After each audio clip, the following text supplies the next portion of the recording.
Hello everyone, welcome to Paranormal M.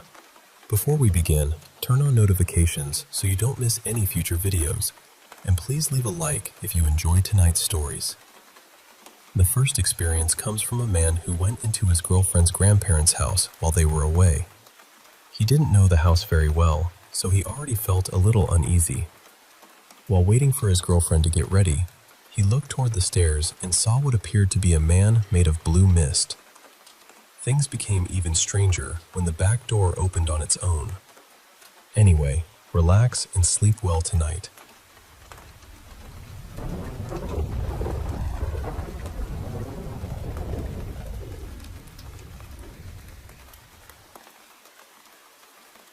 I can honestly say, what you described is almost exactly what I witnessed one night. Even now, nearly 20 years later, I can still picture it clearly. My wife and I started dating in high school. Back then, we were both still living with our parents, so finding time alone together required a little creativity. We met in parking lots, took long drives, and found quiet places where nobody was likely to disturb us. One winter evening, she suggested something different. Her grandparents spent several weeks down south every year, leaving their house empty. She had a key to the back door and thought we could slip inside for a little privacy. I wasn't comfortable with the idea. Technically, we weren't breaking in, but it still felt wrong sneaking into someone else's home. Eventually, though, she convinced me. The house was in a quiet Midwestern neighborhood where all the homes sat close together. We parked around the corner so the car wouldn't look suspicious, then walked down the narrow driveway toward the back entrance. She unlocked the door, and we stepped into a small kitchen. We took off our shoes and left every light turned off. The last thing we wanted was for a neighbor to notice movement inside a house that was supposed to be empty. This was my first time there, so I had no idea where anything was. I simply followed her through the darkness until we reached a basement door at the end of a short hallway. She led me down an open staircase. At the bottom, just off to the right, was a small bedroom with two twin beds and an old dresser covered in framed photographs and little porcelain decorations. We went straight into the room and climbed onto one of the beds. Maybe 15 minutes later, I was already dressed and ready to leave. My nerves had never completely settled, and I kept imagining headlights pulling into the driveway or someone unlocking the front door. She was moving around the room, gathering her clothes, straightening the blankets, and carefully putting the pillows back the way she remembered them. Eventually, she switched on a small lamp sitting on the dresser. For the first time, I could actually see the room. While I waited, I looked over the photographs and decorations. Then, for no particular reason, I glanced through the open doorway. There was a man standing beside the staircase. My entire body froze. He was only a few feet away, tall and perfectly still. For one terrible second, I thought we had been caught. My stomach dropped, and my mind started racing through excuses. Then, he vanished. Not walked away, not stepped behind the stairs. He simply disappeared. I blinked hard and stared at the empty space, expecting him to return. What I had seen wasn't completely solid. It looked like the outline of a man formed from a faint blue-gray haze. I stood there, trying to understand what had just happened. Finally, I said, very quietly, "I think I just saw someone." She stopped getting dressed and looked at me. "Someone?" "I think it was a ghost." She didn't believe me. She had been inside that house countless times and had never experienced anything strange. I didn't argue with her. I just told her we needed to leave. She finished fixing the room while I waited at the bottom of the stairs. Once the lamp went out, the basement became completely dark again.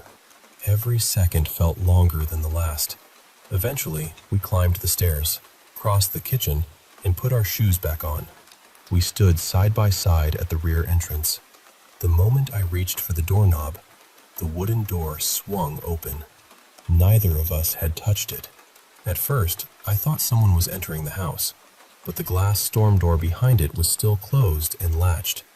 There was nobody outside. We looked at each other. She knew she hadn't opened it. I knew I hadn't opened it. And suddenly, the figure I had seen downstairs didn't seem so impossible to her anymore.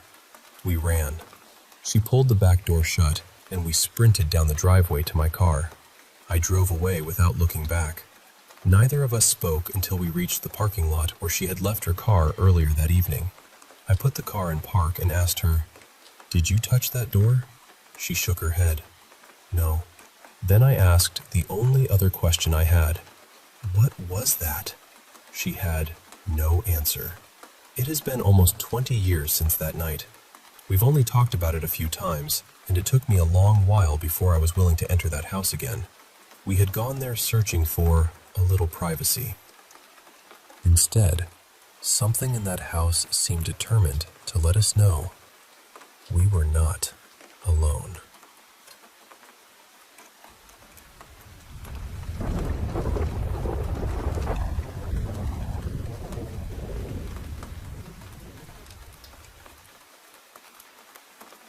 I used to work as a paramedic, although I left the service not too long ago.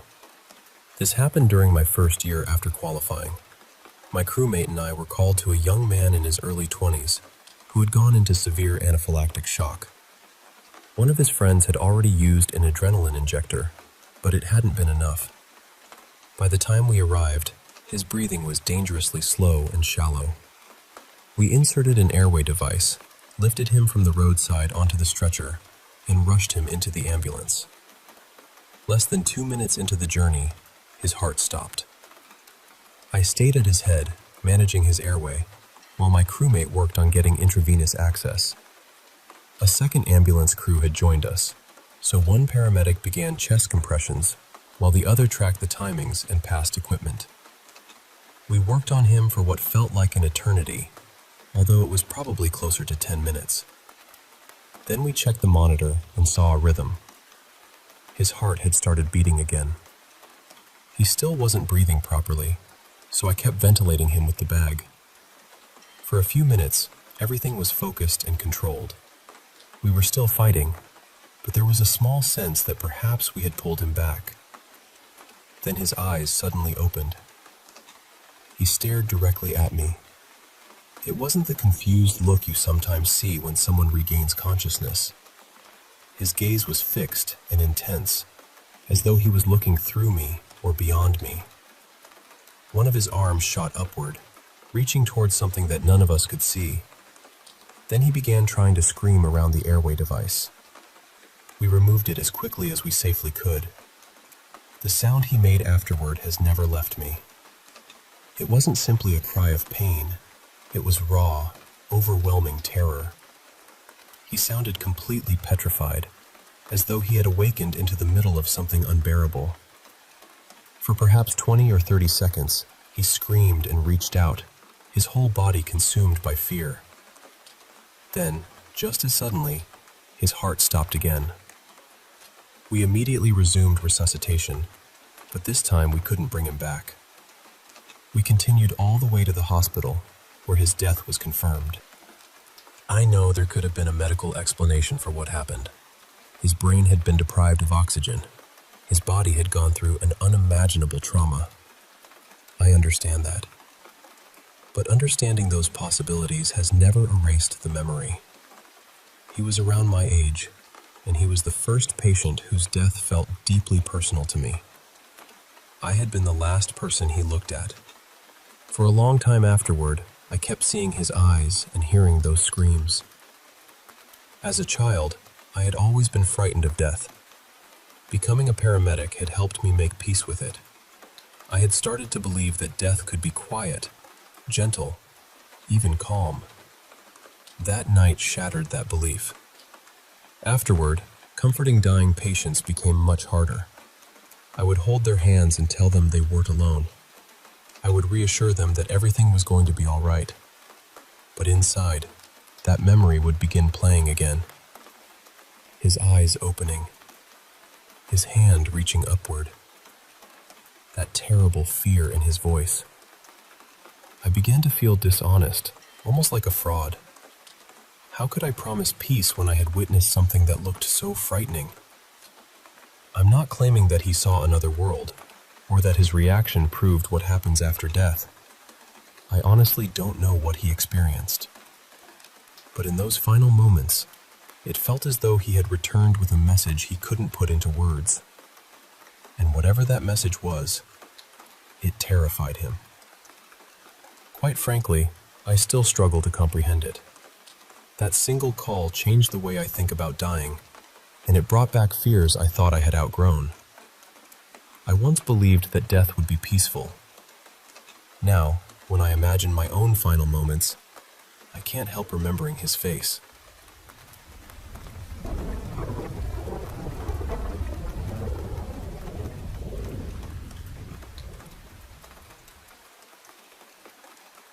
I work in hotel marketing now, but when I first joined the hotel, I was part of the front desk team. I used to work a lot of overnight shifts, and during those quiet hours, guests would sometimes come down to the lobby because they couldn't sleep. Some were lonely. Some were restless after a long journey. Others simply wanted another human being nearby for a little while. Most of the time, I enjoyed talking with them. They would tell me about the places they had visited, the people they had met, or whatever happened to be keeping them awake. Those conversations made the long nights feel a little less empty. Of course, there were moments when it was difficult. I might be halfway through balancing the accounts or preparing the morning handover when a guest would begin a conversation that lasted 40 minutes. But that was part of working at the front desk. You learned how to listen warmly while still keeping one eye on the paperwork. One night, though, a guest told me something that made me forget about work completely. It was sometime after 2 in the morning. The lobby was almost silent, and I was finishing a report when a man came downstairs and stepped outside for some air. A few minutes later, he returned and asked whether I had a lighter. I handed him one, and, after a long pause, he began talking. His wife had died about 18 months earlier. They had been married for 11 years and had 4 children, all still quite young. Her death had been sudden. She had been feeling unwell for a while, but no one realized how serious it was until doctors discovered a tumor in her brain. By then, there was very little they could do. Their marriage had been arranged by their families when they were young. He told me he had accepted it willingly. He thought she was intelligent, spirited, and beautiful. He believed they could build a peaceful life together, and for many years, he believed they had. But shortly before she died, she asked him to sit beside her because she needed to tell him the truth. She confessed that before their marriage, she had been deeply in love with another man. Her family had refused to let them be together and had pressured her into marrying someone else. She had hoped that, with time, those feelings would disappear. She told her husband that she had tried to love him.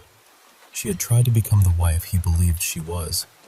She cared for their home, raised their children, celebrated anniversaries, and stood beside him through all the ordinary seasons of life. But in her heart, she had never fully let go of the man she had loved before. A few years into the marriage, after their first child was born, she found him again. They began meeting in secret. The affair continued on and off for years, hidden behind the life she shared with her husband. The man sitting across from me said he had never known. Then, on her deathbed, she told him there was something even more painful. She wasn't certain that all 4 children were his. One child, possibly 2, might have been fathered by the other man. She said she couldn't die without confessing. She wanted to leave the world with an honest heart, even if that honesty broke his. She died only a few days later. And suddenly, he was grieving 2 different lives. He was grieving the wife he had lost, and he was grieving the marriage he had believed was real. Every memory had become a question. Every family photograph felt different. Even when he looked at his children, he found himself searching their faces for answers he was ashamed to want. His wife had never revealed the other man's identity. she took that secret with her. He told me he had never shared the story with anyone, not with his relatives, not with his closest friends, not even with the people who had tried to comfort him after the funeral. But that night, in a quiet hotel lobby, he told everything to a stranger holding a borrowed lighter. I didn't interrupt him. I didn't ask whether he planned to have the children tested. I didn't ask whether he hated his wife or whether he still loved her. I just listened. Maybe that was why he chose me. I knew nothing about his life, and by morning, we would probably never see each other again. I had no side to take and no judgment to offer. When he finally stopped speaking, he looked exhausted, but somehow lighter too. He thanked me, returned the lighter, and went back upstairs. I never learned what happened to him after that night, but I've never forgotten what he taught me. Sometimes, people aren't looking for advice. They aren't asking you to fix what has been broken. Sometimes the weight inside them has simply become too heavy, and for one quiet moment, they need someone willing to help them carry it. He just needed to be heard.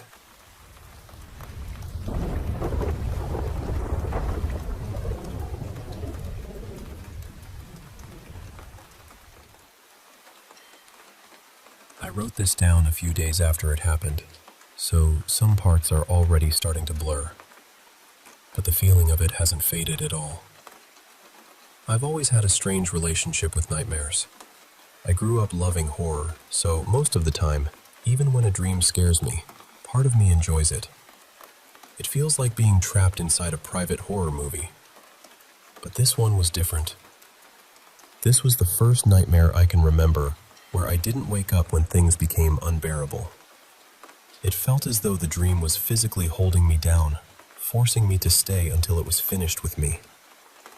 It began in the house where I grew up.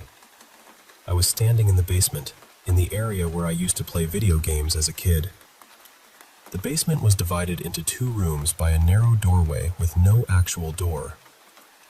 I knew this place immediately because I used to have the same nightmare about it over and over. In that old dream, I would hear someone speaking from the room on the other side. I could never understand what the voice was saying. I only knew it wanted me to come closer. And because I was a child, I always did. Waiting beyond the doorway was this swollen, misshapen thing. It was vaguely human, but only in the cruelest sense of the word. Its body was heavy and distorted, and it would simply stand there, watching me. It never spoke once I saw it. It would just begin chasing me. Every time I would run for the basement stairs. Every time I would feel it getting closer behind me. And every time I would wake before reaching the top.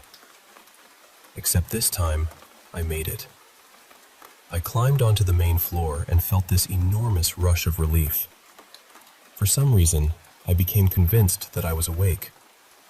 I remember looking around the house and thinking, it's over. I'm safe now. That safety lasted only a few seconds. Something appeared at the far end of the room. It looked more human than the creature in the basement, which somehow made it worse. It was unnaturally tall, with arms that hung almost to the floor. Its movements were slow and deliberate, as though it already knew there was nowhere I could go. I think it spoke to me, and I may have answered, but I can't remember the words. I only remember the certainty that it was coming for me. My first instinct was to run outside. I reached the front door and looked toward the trees behind the house. But those woods belonged to another nightmare I used to have as a child. The moment I saw them, I could feel that old dream waking up too. There were shapes moving between the trees. So I turned around. The only place left was my childhood bedroom. I ran upstairs, down the hallway, and into the room at the very end. I slammed the door behind me, climbed into bed, and pulled the blankets over my head. That bed had always been my safe place. In so many childhood nightmares, reaching it meant the dream was almost over. But then I heard something enter the room. At first, it was above me. Then it was beside me. Then it seemed to be everywhere. I kept my eyes shut beneath the covers. Somehow I knew it wanted me to look at it. I could feel the command pressing into my mind. Open your eyes. I resisted for as long as I could. Eventually my eyes opened. What I saw wasn't really a face. It was more like a nightmare's attempt to remember what a face should be. The creature leaned over me and placed one long hand beneath its jaw and the other over the top of its head. Then it pulled its mouth apart. Inside was another face. That second face was darker, older, and rotting. Its features looked crushed together, as though they had been buried for years and dug up alive. Then it screamed. I don't know how to describe that sound properly. It wasn't simply loud. It felt endless. It carried every kind of fear at once: grief, rage, pain, hunger. That was the moment when I should have woken up. I didn't. I threw myself sideways and rolled out of the bed, tangled in the blankets. I hit the floor hard, crawled into the hallway, and headed for my mother's bedroom. Even in the dream, I knew she was gone. But that room still felt like the safest place I had ever known. I crawled inside and shut the door. For a moment, it held. I went to the window and looked outside. The creatures from the woods were standing in the yard now. Some were between the trees. Others had come closer to the house. They were waiting in complete silence. There was no way out. And then, for one brief moment, I became aware that I was dreaming. I told myself, this is the safest room in the world. If I have to face this thing, I'm doing it here. I tried to hold on to that thought. I remembered my mother. I remembered being a child. I remembered what it felt like to believe that nothing could reach me as long as she was nearby. But the screaming continued outside the door. The wood began to bend inward. Then the door gave way. I hid inside the closet, curled up in the darkness, feeling smaller than I had felt in years. The creature entered the room. I heard it breathing. I heard its hands dragging along the walls. Every few seconds it released another broken scream. It searched the room, but it never opened the closet. I still don't understand why. Maybe it was because that closet held good memories. That was where presents used to be hidden before birthdays and holidays. Maybe some part of my mind had turned it into another kind of shelter. Or maybe the creature simply chose to leave me there. Eventually, I heard it walk away. Not angrily, not defeated. It moved with the slow, heavy footsteps of an animal losing interest. Each step shook the floor until the sound finally disappeared. And then the nightmare released me. I woke up without knowing what had saved me. That's the part I keep thinking about. The dream gave me so many moments when I should have awakened. The basement, the stairs, the bedroom, the face, the screaming, the door breaking open. Any one of those should have been enough. But I remained trapped inside it, moving from one childhood fear to another until I reached the closet. I'm sure I've forgotten pieces. There may even be more of the dream that I haven't managed to remember yet.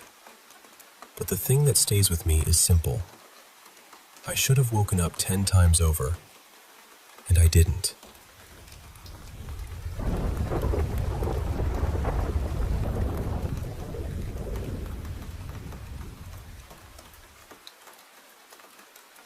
I don't usually have nightmares where monsters are chasing me or anything like that. Mine tend to be frightening because they feel possible, almost ordinary, right up until everything goes wrong. The most disturbing one happened near the end of September 2017. In the dream, I was house-sitting a luxury apartment in Las Vegas for an older relative. They were supposedly away for several days, and somehow I understood that I had already spent almost the entire week alone inside the place. It was my last full day there, and I remember thinking, I've barely left this apartment. I should at least go see the city. They had left me some spending money, so I decided I might buy a few souvenirs, see a show, and maybe gamble a little, just for the experience. The apartment was near the Strip, at the top of a building that was around 15 stories tall. The penthouse had this unusual glass roof, almost like a pyramid. Inside, it was mostly one large room, with a bed in the center, a television across from it, and a small kitchen and bathroom tucked behind a dividing wall. I left the building and walked toward an open-air shopping center across the road. The mall had 2 levels of stores built around a wide central courtyard. I had only been walking around for a few minutes when I heard a series of faint popping sounds from the other side of the courtyard. At first, I thought they were those tiny fireworks people throw on the ground. Then the sounds became louder. People started screaming. Everyone began running, and suddenly I understood what I was hearing. Gunshots. The shots were coming quickly, one after another. I could hear bullets striking the concrete near me, so I ran behind a thick pillar and pressed myself against it. Pieces of concrete and dust sprayed against my clothes. It didn't hurt, but it told me how close the bullets were landing. Right beside me was an electronics store with televisions playing in the window. One of the screens showed helicopter footage of the shopping center, and a banner at the bottom said there was an active shooter at a Las Vegas mall. That was the moment the dream became terrifyingly real. I pulled out my phone and called my mother. I told her where I was and said I was safe for the moment. I promised I would call again as soon as I knew what was happening. When I looked back at the television, the news footage had changed. The camera was focused on a tall, pale-colored hotel several blocks away. It had reflective golden windows and looked about 40 stories high. Near the upper floors, there was a large opening where one of the windows had been shattered. The reporters believed the shots were coming from there. The shooting stopped less than 10 minutes later. The silence afterward felt almost worse. Soon, heavily armed officers entered the shopping center. A voice came over the loudspeaker telling everyone to remain hidden until officers reached them. When they found me, they checked that I wasn't a threat and ordered me to leave through a designated emergency exit. I ran. All around me, people were crying, shouting names, calling relatives, and begging for help. There was blood across the pavement. I saw people lying motionless on the ground, but I didn't stop long enough to understand what I was seeing. By the time I reached the exit, it was dark outside. People wandered through the street in shock. Some were injured. Others were searching desperately for friends and family. A police officer asked where I was staying. When I told him about the penthouse, his expression changed immediately. He looked straight at me and said, "You need to come with me." We walked back toward the apartment building, and the entire area was surrounded by police vehicles. When we reached the penthouse, officers were everywhere. That was when I learned the shooter had used the apartment I had been staying in. He had fired through the glass before aiming at the people below. And I suddenly understood that if I had stayed inside that evening, I would have been the first person he encountered. That was when I woke up. For a moment, I didn't know where I was. My heart was racing, and the whole dream still felt completely real. But after calming down, I told myself it was only a nightmare. A few days later, on October 1st, I began seeing messages online saying, "Pray for Las Vegas." I searched for the news and felt my stomach drop. A gunman had opened fire on an outdoor concert from a tall hotel with gold-tinted windows. He had been positioned high in the building, though not on the very top floor, and had used rapid-firing weapons. The attack itself lasted only a short time. The location in my dream had been different, and many details were not exact, but enough of them felt similar that it deeply unsettled me. Afterward, I had 2 or 3 more dreams involving mass shootings. For a while, I was terrified that they might happen too. I even wondered whether I should tell someone, although I had no idea what I could possibly say. Thankfully, none of those other dreams came true. Still, the first one stayed with me for a long time, and what has always bothered me is how such a devastating event can slowly fade from everyday conversation. Something that shattered so many lives seemed to disappear from public attention. I've never been able to forget the feeling of waking from that dream, seeing the news days later, and wondering how something imagined could feel so uncomfortably close to something real.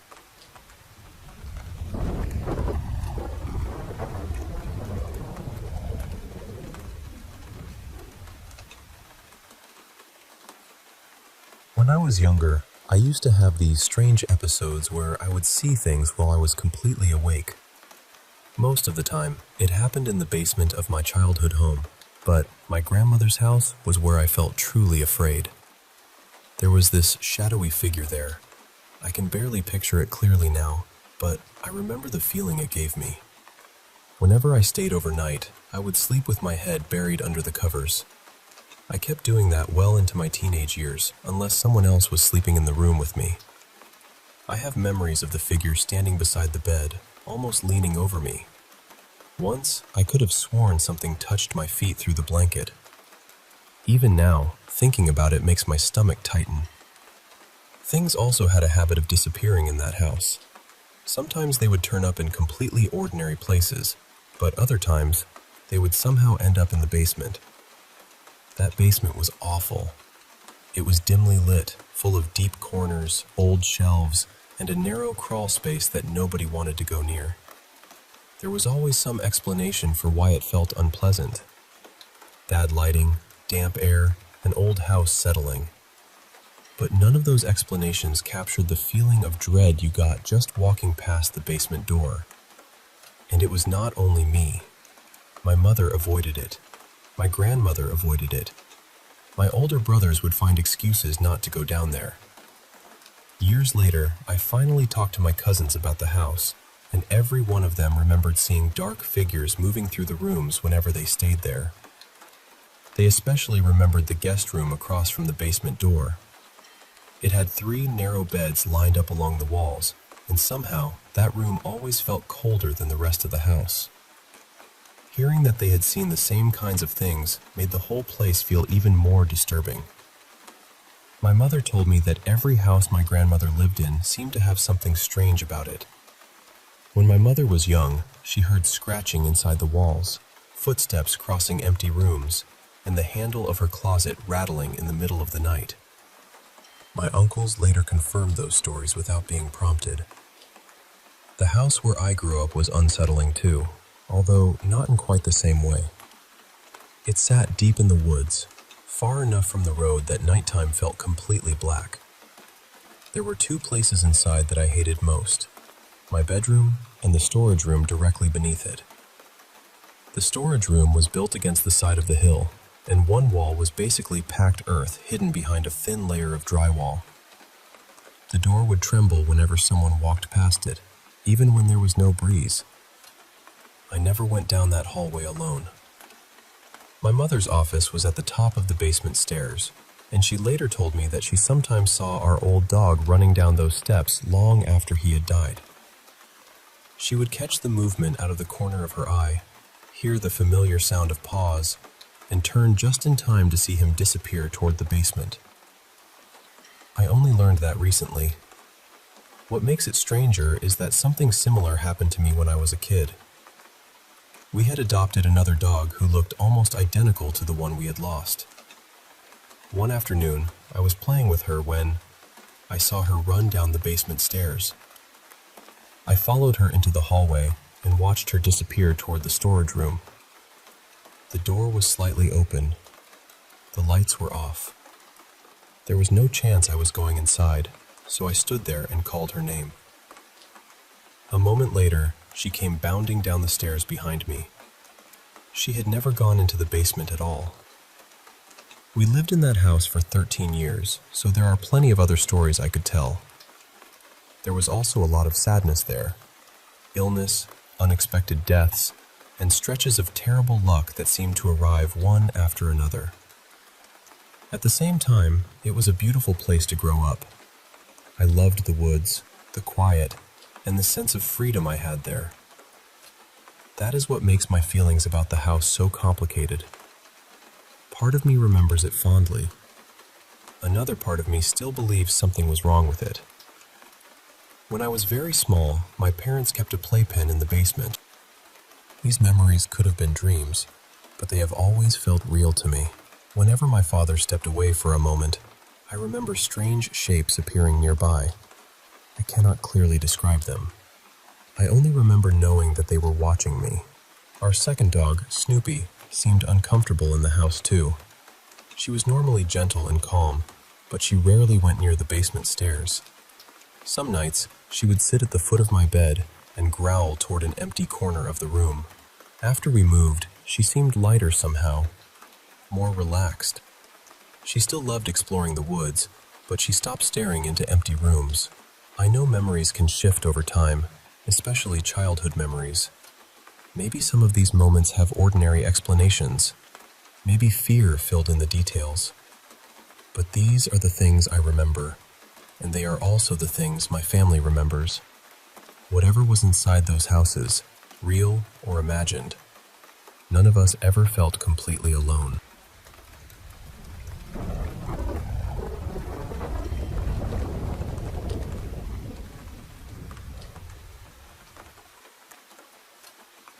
When I was younger, I used to have these strange episodes where I would see things while I was completely awake. Most of the time, it happened in the basement of my childhood home, but my grandmother's house was where I felt truly afraid. There was this shadowy figure there. I can barely picture it clearly now, but I remember the feeling it gave me. Whenever I stayed overnight, I would sleep with my head buried under the covers. I kept doing that well into my teenage years, unless someone else was sleeping in the room with me. I have memories of the figure standing beside the bed, almost leaning over me. Once I could have sworn something touched my feet through the blanket. Even now, thinking about it makes my stomach tighten. Things also had a habit of disappearing in that house. Sometimes they would turn up in completely ordinary places, but other times they would somehow end up in the basement. That basement was awful. It was dimly lit, full of deep corners, old shelves, and a narrow crawl space that nobody wanted to go near. There was always some explanation for why it felt unpleasant. Bad lighting, damp air, an old house settling. But none of those explanations captured the feeling of dread you got just walking past the basement door. And it was not only me. My mother avoided it. My grandmother avoided it. My older brothers would find excuses not to go down there. Years later, I finally talked to my cousins about the house, and every one of them remembered seeing dark figures moving through the rooms whenever they stayed there. They especially remembered the guest room across from the basement door. It had 3 narrow beds lined up along the walls, and somehow that room always felt colder than the rest of the house. Hearing that they had seen the same kinds of things made the whole place feel even more disturbing. My mother told me that every house my grandmother lived in seemed to have something strange about it. When my mother was young, she heard scratching inside the walls, footsteps crossing empty rooms, and the handle of her closet rattling in the middle of the night. My uncles later confirmed those stories without being prompted. The house where I grew up was unsettling too, although not in quite the same way. It sat deep in the woods, far enough from the road that nighttime felt completely black. There were 2 places inside that I hated most: my bedroom and the storage room directly beneath it. The storage room was built against the side of the hill, and one wall was basically packed earth hidden behind a thin layer of drywall. The door would tremble whenever someone walked past it, even when there was no breeze. I never went down that hallway alone. My mother's office was at the top of the basement stairs, and she later told me that she sometimes saw our old dog running down those steps long after he had died. She would catch the movement out of the corner of her eye, hear the familiar sound of paws, and turn just in time to see him disappear toward the basement. I only learned that recently. What makes it stranger is that something similar happened to me when I was a kid. We had adopted another dog who looked almost identical to the one we had lost. One afternoon, I was playing with her when I saw her run down the basement stairs. I followed her into the hallway and watched her disappear toward the storage room. The door was slightly open. The lights were off. There was no chance I was going inside, so I stood there and called her name. A moment later, she came bounding down the stairs behind me. She had never gone into the basement at all. We lived in that house for 13 years, so there are plenty of other stories I could tell. There was also a lot of sadness there. Illness, unexpected deaths, and stretches of terrible luck that seemed to arrive one after another. At the same time, it was a beautiful place to grow up. I loved the woods, the quiet, and the sense of freedom I had there. That is what makes my feelings about the house so complicated. Part of me remembers it fondly. Another part of me still believes something was wrong with it. When I was very small, my parents kept a playpen in the basement. These memories could have been dreams, but they have always felt real to me. Whenever my father stepped away for a moment, I remember strange shapes appearing nearby. I cannot clearly describe them. I only remember knowing that they were watching me. Our second dog, Snoopy, seemed uncomfortable in the house too. She was normally gentle and calm, but she rarely went near the basement stairs. Some nights, she would sit at the foot of my bed and growl toward an empty corner of the room. After we moved, she seemed lighter somehow, more relaxed. She still loved exploring the woods, but she stopped staring into empty rooms. I know memories can shift over time, especially childhood memories. Maybe some of these moments have ordinary explanations. Maybe fear filled in the details. But these are the things I remember, and they are also the things my family remembers. Whatever was inside those houses, real or ashamed, none of us ever felt completely alone.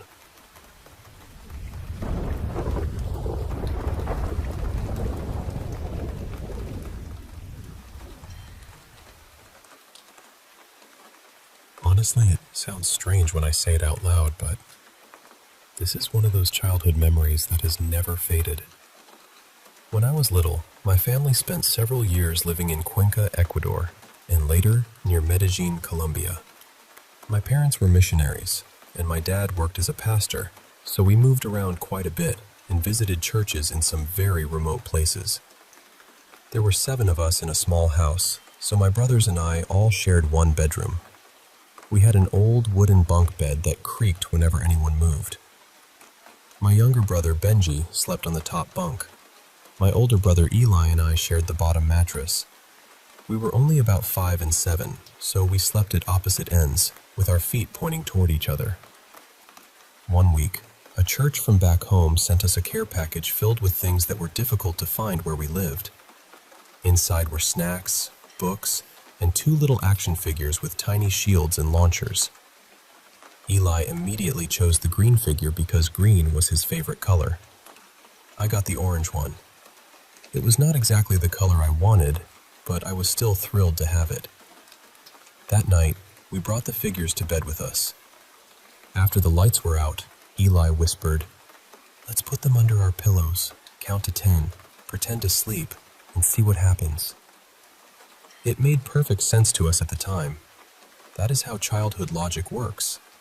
You invent a ritual, and somehow you are completely certain the universe will participate. So we placed the figures beneath our pillows. Together, we whispered from 1 to 10, closed our eyes for a moment, and then reached underneath. The orange figure was under Eli's pillow. The green one was under mine. We just stared at them. At first, I thought we had mixed them up before putting them away. Eli insisted we had not. I knew I had placed the orange figure beneath my own head. We were confused, but we were also excited. It felt less frightening than magical. So we tried it again. We put the figures back under our pillows, counted slowly to 10, and pretended to fall asleep. When I reached beneath my pillow, the orange figure was back. Eli had the green one again. I remember holding the toy close to the small nightlight near the foot of the bed, turning it over in my hand and checking every detail. Less than a minute earlier, I had been holding the other figure. We repeated the game 3 or 4 more times. Every single time, the figure switched places. Eventually, the bed started creaking so loudly that we became worried our parents would hear us. We stopped, tucked the toys beside us, and went to sleep. The following night, we tried the same thing again. Nothing happened. The figures stayed exactly where we put them. At the time, we were disappointed. Looking back, that was probably for the best. For one night, though, something happened that neither of us could explain.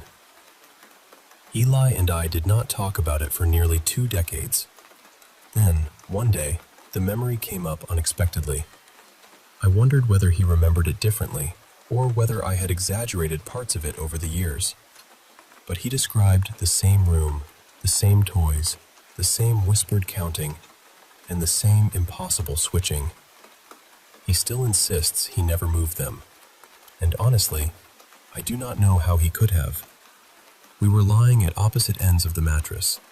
The figures were beneath our pillows, and that old bed made noise if someone so much as lifted an elbow. More than 30 years have passed, and we still do not have an explanation. That was not the only unusual thing I remember from those years. In the clay brick house where we lived, there was a narrow closet with a wooden door that never closed completely. Sometimes I would sit on the floor outside it and whisper through the crack. Something would whisper back. I never saw anyone inside. I was far too afraid to open the door. I would ask a question, wait several seconds, and then hear a child's voice answer from the darkness. We talked about ordinary things, video games, cartoon movies, flying carpets, and jungle adventures. The kinds of subjects children could discuss forever. But there was something wrong with the voice. I cannot explain what made it feel wrong. It sounded young, but not quite human. Familiar, yet empty somehow. Even then, I sensed that I should not step inside that closet. The churches we visited could be unsettling too. Many were hidden in mountain villages that could only be reached by rough roads and 4-wheel drive vehicles. Inside those little buildings, we sometimes heard tapping from within the walls. Footsteps crossed empty hallways. Voices seemed to speak from rooms where no one was standing. My father knows far more about those years than he has ever told us. Some of his stories involved violence, frightened villagers, police officers, and ceremonies he refuses to describe in detail. Life around us was already dangerous. There were kidnappings, drugs, and murders. Eventually, missionary families began receiving warnings that their children might be taken for ransom. My parents decided it was time to leave. Whenever I ask my father about that period, he rarely says much. He simply looks down for a moment and tells me, "We should never have stayed as long as we did."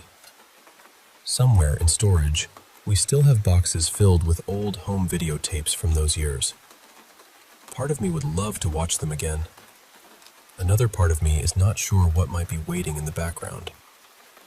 So when someone tells me they remember speaking to a person who was not really there, or witnessing something that refuses to fit inside a logical explanation, I believe them. Not because I understand what happened. I believe them because, for one night in an old, creaking bed, I watched 2 little toy soldiers move through the darkness without anyone touching them.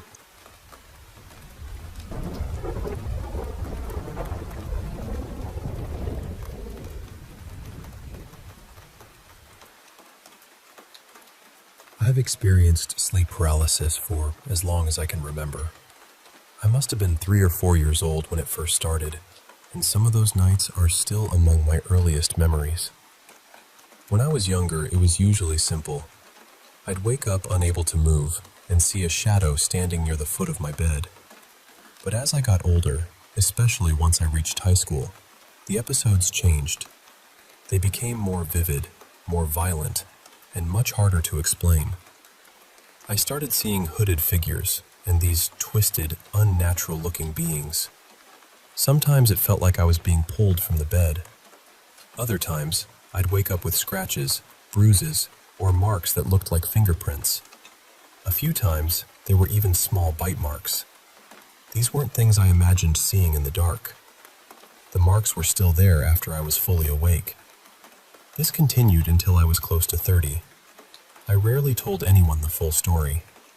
Whenever I mentioned sleep paralysis to friends, they usually laughed it off or told me it was just a strange dream. I'd had episodes while staying at other people's houses, but I always tried to keep quiet. I didn't want anyone thinking I was unstable, and I definitely didn't want them to become afraid of being around me. Then there was the night my friend AJ stayed over. We'd spent most of the day playing video games, eating junk food, and talking about nothing important.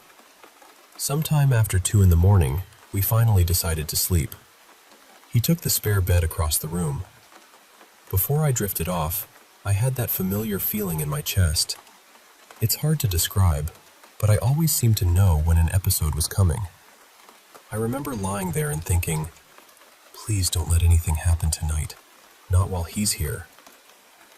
At some point during the night, I woke up completely frozen. There were 6 figures standing around my bed. They wore long, dark robes, and their faces were hidden beneath their hoods. They were chanting in low voices while their hands grabbed at my arms, shoulders, and legs. I could feel myself being pulled across the mattress, but I couldn't fight back. I could barely breathe. There was also this sharp pressure in my stomach, almost like something was being pushed into me. Inside my head, I kept repeating, "In the name of Jesus Christ, I command you to leave." At first, I couldn't force the words out. My mouth wouldn't move. I kept trying until I managed to turn my head slightly toward the other side of the room. That's when I saw AJ. He was sitting straight up in bed. His face had gone completely pale. His mouth was open, and he was staring directly at the figures around me. He wasn't dreaming. He wasn't half asleep. He was awake, and he was watching everything happen. That frightened me more than the figures did. I kept fighting until I finally managed to speak the words out loud. The moment I did, everything changed.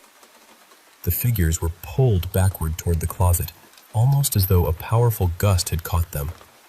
They disappeared through the closed doorway, and then the closet door slammed so hard that the sound echoed through the house. For a few seconds, neither of us said anything. When I could finally move again, AJ was still sitting there, shaking. He kept asking me what had happened and what those things were. I had to whisper for him to calm down because I was afraid we'd wake everyone else in the house. Then he started describing what he had seen. He saw the robed figures surrounding my bed. He saw them pulling at me. He saw my body moving across the mattress even though I appeared unable to move on my own. He saw them vanish toward the closet, and he watched the door slam shut. He had seen exactly what I had seen. That was the first time anyone had ever witnessed one of my episodes from outside of it. Until then, part of me had always believed there had to be a neurological explanation. Maybe my brain was creating everything. Maybe the marks came from something I was doing in my sleep. But hearing someone else describe the same figures changed the way I understood all of it. AJ never stayed at my house again.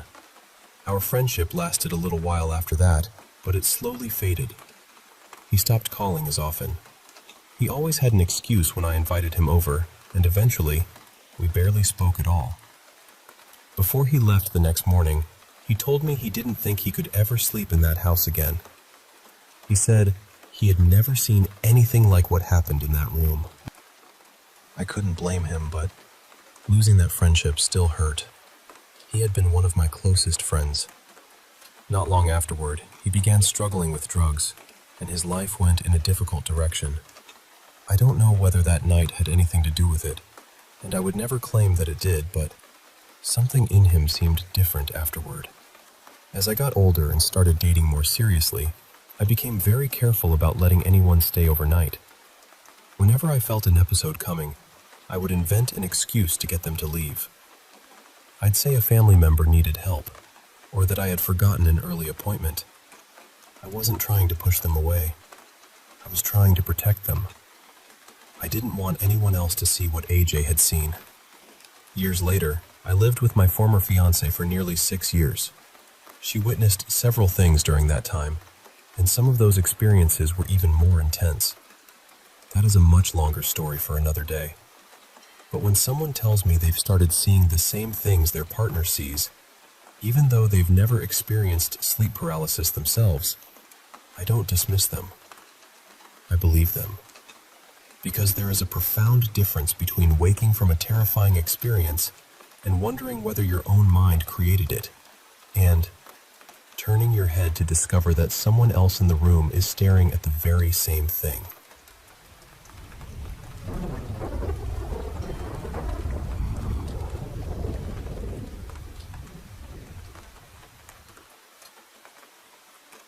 I didn't grow up believing in ghosts or anything supernatural.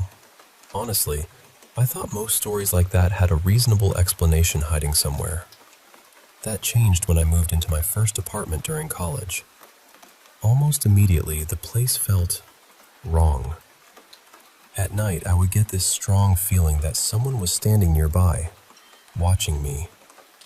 Whenever I turned my back to one of the hallways, I'd suddenly feel something rushing toward me, only to spin around and find nothing there. Sometimes while I was showering, I'd hear the front door open and close. Then footsteps would race down the hallway outside the bathroom. I lived alone, and every time I checked, the door was still locked. There was also a large dark stain on the kitchen floor. I tried cleaning it more than once, but it never really faded. For a while, I told myself the building was old. Pipes made noise. Floors creaked. My imagination was getting carried away. Then, one afternoon, I helped a neighbor move some furniture in his apartment. He lived in the same building, and his unit had almost the exact same layout as mine. When we reached his kitchen, I noticed something strange. In the spot where I had that stain, he had a built-in breakfast booth with a small wooden table. I remember joking, "Well, that's unfair. I guess my apartment got the budget version." I didn't think much about it after that. Nearly a year later, I was talking with a coworker named Marcus. We weren't close, and I had never told him about the things happening in my apartment. He asked where I lived, so I told him the name of the building. His expression changed immediately. He looked at me and said, "You know what happened there, right?" I laughed a little and told him I had no idea what he was talking about. Then he explained that years earlier, a man had died by suicide inside one of the apartments. According to Marcus, the man had been sitting at his kitchen table when it happened. He said it was on the top floor, in the first apartment on the right. My apartment. At first, I didn't believe him. I thought he was trying to scare me. But then, I realized something. Marcus didn't know about the footsteps. He didn't know about the feeling of being watched. He didn't know about the stain in the kitchen or the missing booth. When I went home that evening, I stood in the kitchen and stared at the floor.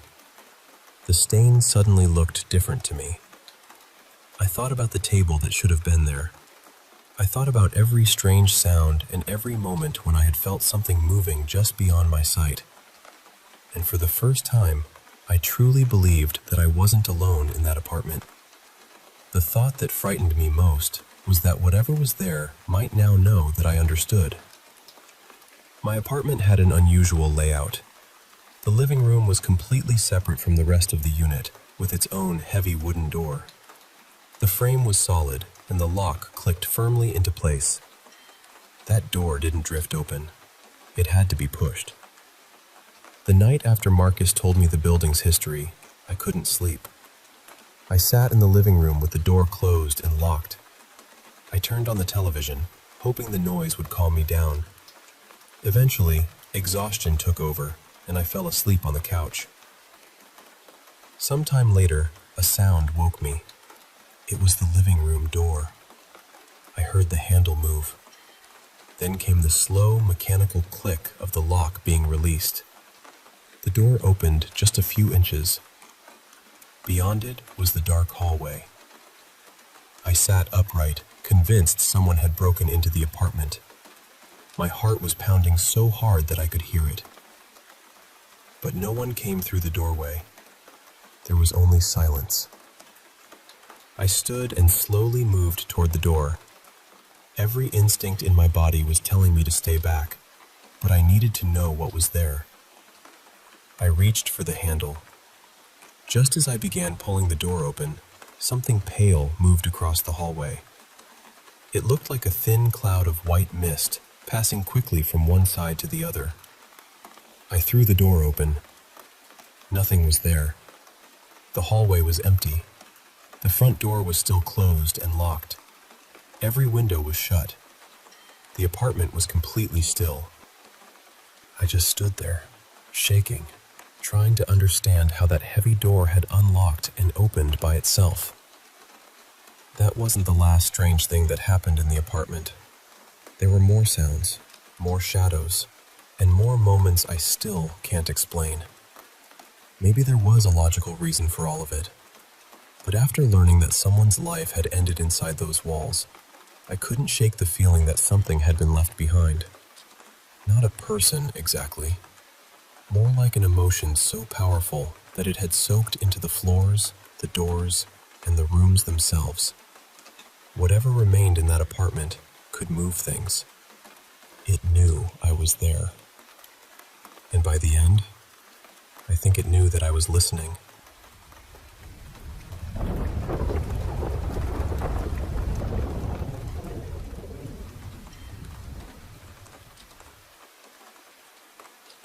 I've learned that dementia can take so much from a person, but every now and then, love finds a tiny door that it can still walk through.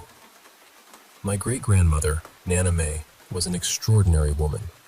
During World War II, when so many men were sent overseas, she became one of the first women hired as a welder by the Pennsylvania Railroad. She was a real-life Rosie the Riveter, tough enough to work in the rail yard and brave enough to rebuild her entire life. She left an abusive husband, took her children with her, and started over. At the railroad yard near Harrisburg, she met the man I grew up calling Pop Pop. The military had rejected him because of problems with his feet, so he stayed home and worked on the railroad. That was where their life together began. I was lucky enough to have Nana May in my life throughout most of my childhood. She loved me in a way that never left room for doubt. I knew it every single day, and honestly, I still feel it now. She always kept a new box of markers waiting for me. She encouraged every drawing, every strange little painting, every creative idea I had. During summer vacations, I would stay with her for weeks at a time. One summer, when she was already in her late 60s, she climbed down into a rocky creek bed with me because I wanted to find unusual stones to paint. That was who she was. She didn't just tell me my interests mattered. She climbed down into the dirt and helped me look. She also had a nickname for me. She called me her Miss America. Now, let me be honest. I was not anyone's idea of Miss America. I was a round-faced tomboy with a crooked bowl cut, scraped knees, and absolutely no interest in dresses. But Nana May refused to accept that version of reality. In her mind, I was beautiful, brilliant, and destined for a crown. Then Alzheimer's came, and slowly, the woman I knew began disappearing behind it. Eventually, our family moved her into a care home. It was a peaceful place, bright and well cared for, paid for in part by the railroad pension she had earned through all those years of hard work. Still, I struggled with whether I should visit. My dad warned me that it might be better to remember her as she had been, strong, funny, energetic, and completely herself. I understood what he meant, but I also felt that after all the love she had given me, I owed her the courage to show up. So I went. When I entered her room, The curtains were partly closed and she was asleep. I sat beside her and gently held her hand. After a while, she opened her eyes. The moment she saw me, she looked frightened. I can't blame her. I was a teenager by then, with dark eyeliner, tattoos, and long, twisted hair. To her, I must have looked like a stranger who had wandered into her room. But seeing fear in the eyes of someone who had always looked at me with such love nearly broke me. My voice was shaking, and I was trying desperately not to cry when I said, "Nana, it's me. I'm your Miss America." She stared at me for several long seconds. Not past me, not through me, into me. Then something in her expression softened. She sat up slightly, reached for my hand, and said, "Yes, you are." That was it. Just 4 words. But for that brief moment, she came back to me. I held her hand and told her how much I loved her. I fought the urge to collapse into tears because I wanted those few seconds to remain gentle and peaceful. Soon, she closed her eyes and fell asleep again. I left before she woke up, because I knew that if she opened her eyes a second time, she might not know me anymore. When I told my dad what had happened, he cried. Nana May never recognized another family member after that visit. It remains one of the most beautiful and painful moments of my life. I miss her every day.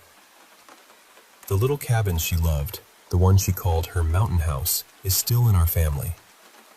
It passed from her to Pop Pop, then to my dad, and eventually to me. Someday, it will belong to my son. My husband and I chose to get married there because I wanted Nana May to feel close. Whenever I visit, I sleep in the room that used to be hers. Before the wedding, my parents arrived at the cabin ahead of me. When I walked into Nana May's room, there was a brand new box of markers waiting on the bed. And for one quiet moment, I felt like her Miss America all over again.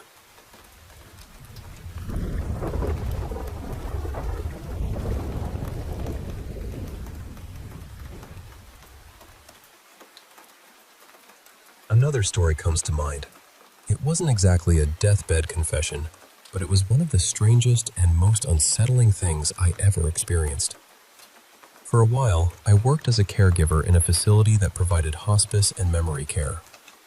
On the unit where I was assigned, one of our residents was actively dying.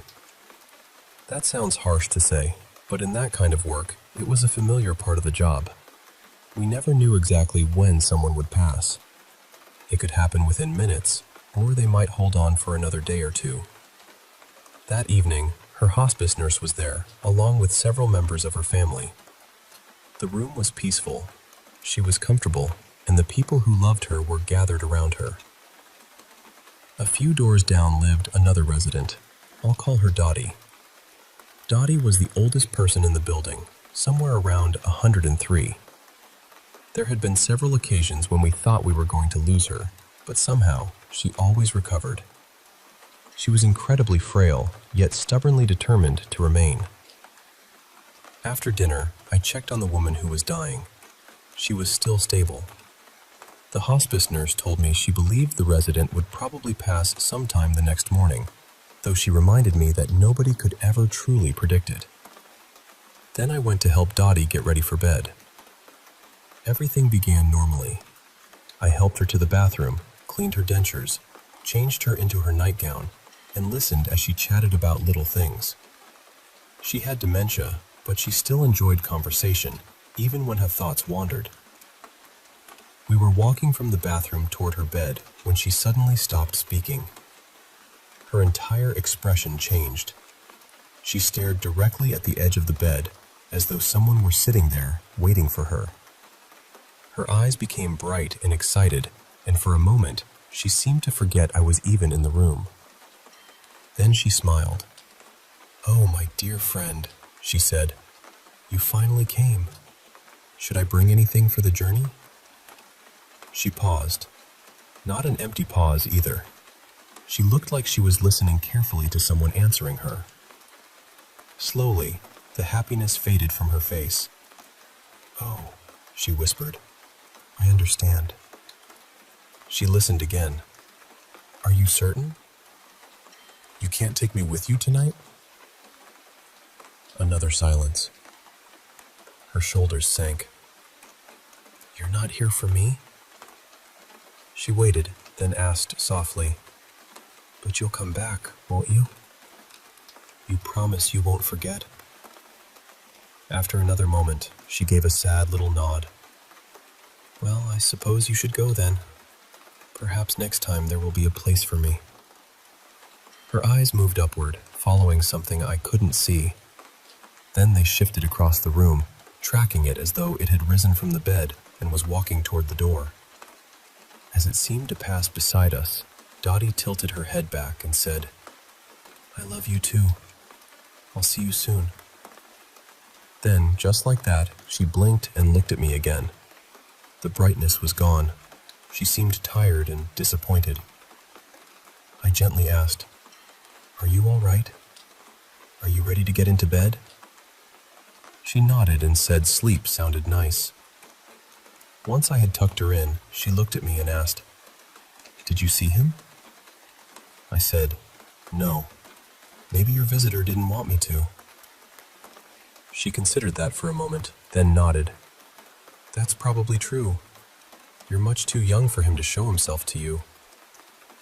I asked her who she had been talking to. She gave me a small laugh, almost as though the answer should have been obvious. "That was Death," she said. "I don't know what else to call him. The name makes him sound frightening, but he isn't frightening at all." Then she glanced toward the doorway. "He visits sometimes, but he never comes for me. He keeps saying he'll return when the time is right." Her voice grew quieter. "He came for someone else tonight. Someone farther down the hall." Then she looked at me with tears gathering in her eyes. "Why couldn't he take me too? Why must I wait so long? I'm so tired." I stayed with her for another minute, wished her good night, and left the room. Then I hurried down the hallway to check on the woman who had been actively dying. When I entered, the room was completely still. Her family told me she had taken her final breath only a few minutes earlier.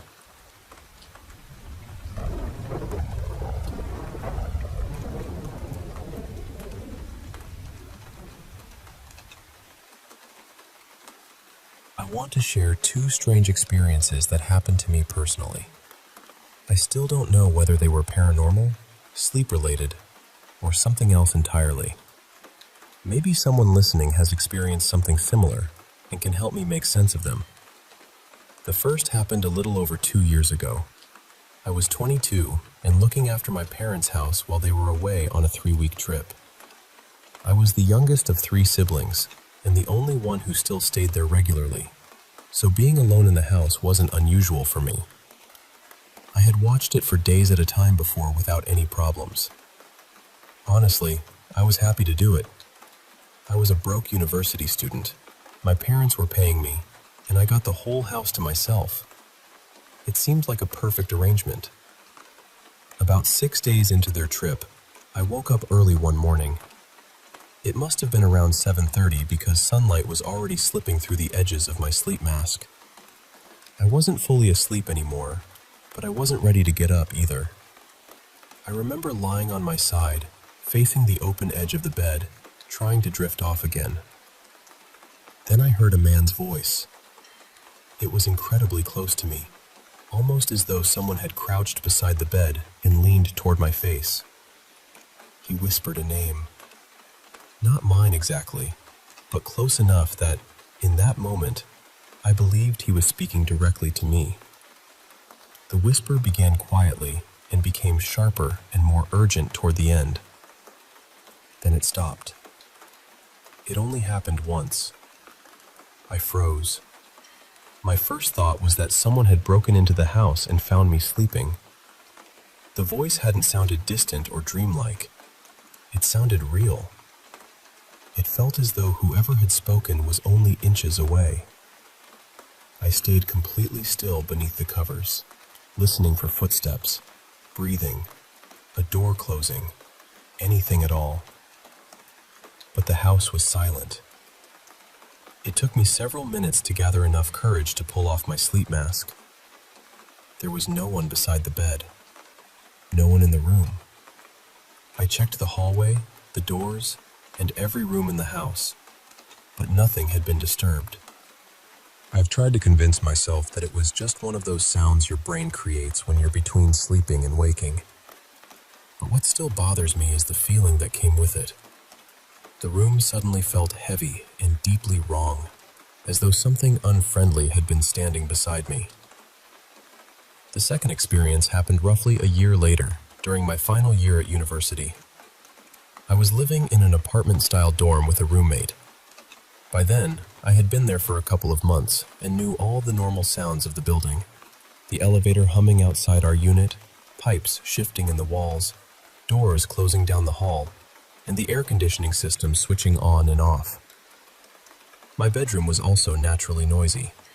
The air conditioning unit was inside a utility closet, and I usually slept with an air purifier and a standing fan running. With all three going, I could barely hear my roommate calling from the living room.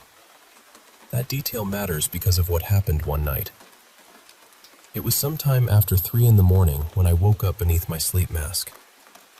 At first, I didn't know what had disturbed me. Then I heard it. Bare feet were walking across the small section of tile near my bathroom and vanity. They sounded wet. Each step made a soft, sticky slap against the floor. The footsteps moved slowly from the bathroom toward the utility closet, stopped, and then turned back. A few moments later, they started again. Back and forth. Sometimes they seemed to come closer to my bed before retreating toward the bathroom. I lay there completely rigid, trying to breathe as quietly as possible. I kept thinking that someone had entered my room, but I couldn't understand how they had gotten inside, or why they were silently pacing around with wet feet. This went on for several minutes. Then, without warning, the footsteps stopped. I waited a little longer before reaching for the remote beside my pillow and switching on the lights. The room was empty. The bathroom floor was dry. The closet door was closed. My bedroom door was still locked from the inside. Unfortunately, that wasn't the end of it. Over the next 10 days, I heard the same wet footsteps several more times. It always happened in the early morning, and the sound always came from the same tiled area between the bathroom and the air conditioning closet. Sometimes there were only 3 or 4 steps. Other nights, the pacing continued long enough that I found myself counting each pass across the floor. Every time I turned on the lights, there was nothing there. Eventually, I became desperate enough to sprinkle a thin line of salt in front of the bedroom door, the bathroom entrance, the closet, and the window. I had no idea whether that would actually help. I just needed to feel as though I was doing something. A few nights later, the footsteps stopped. I never heard them again. I'm grateful for that, but I still think about both experiences. In each one, I was awakened by something that sounded impossibly close. Both times, I felt the same intense sense of dread before I even understood what I was hearing.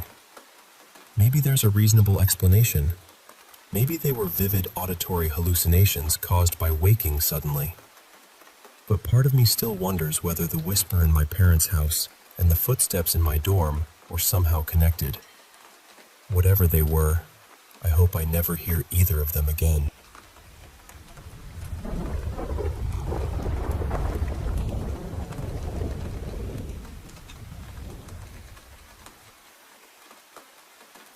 Hey, I want to share some stories with you.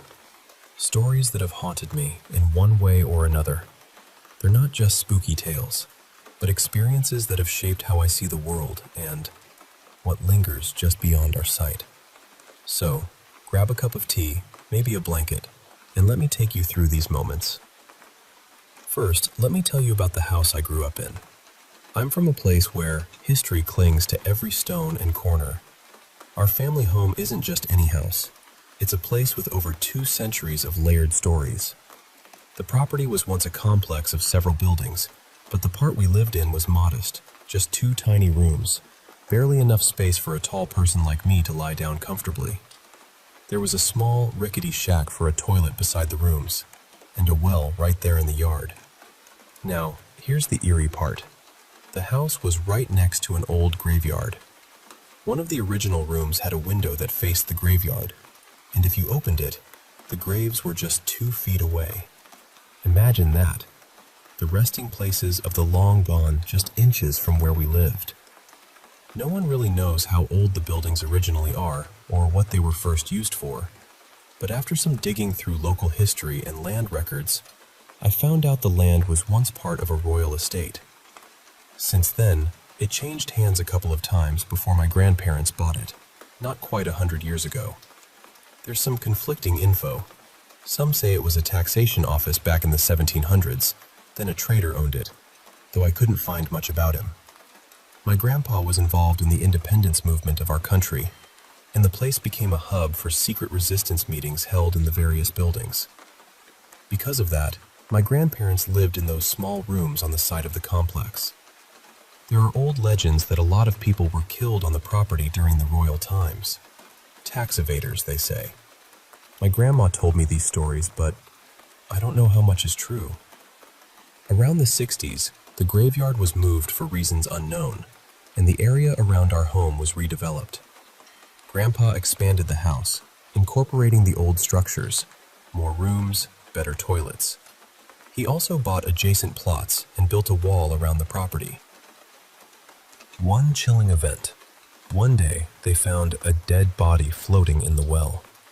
Someone had jumped the wall and taken their own life there. They pulled the body out, cleaned the well, and kept using it for water. In the 70s, during a communist uprising, violence struck the area. Someone was stabbed to death inside our house, and even the house was bombed. People were killed in the other buildings too. After things settled, my grandparents built a new house next to the old one, right on land that used to be part of the graveyard.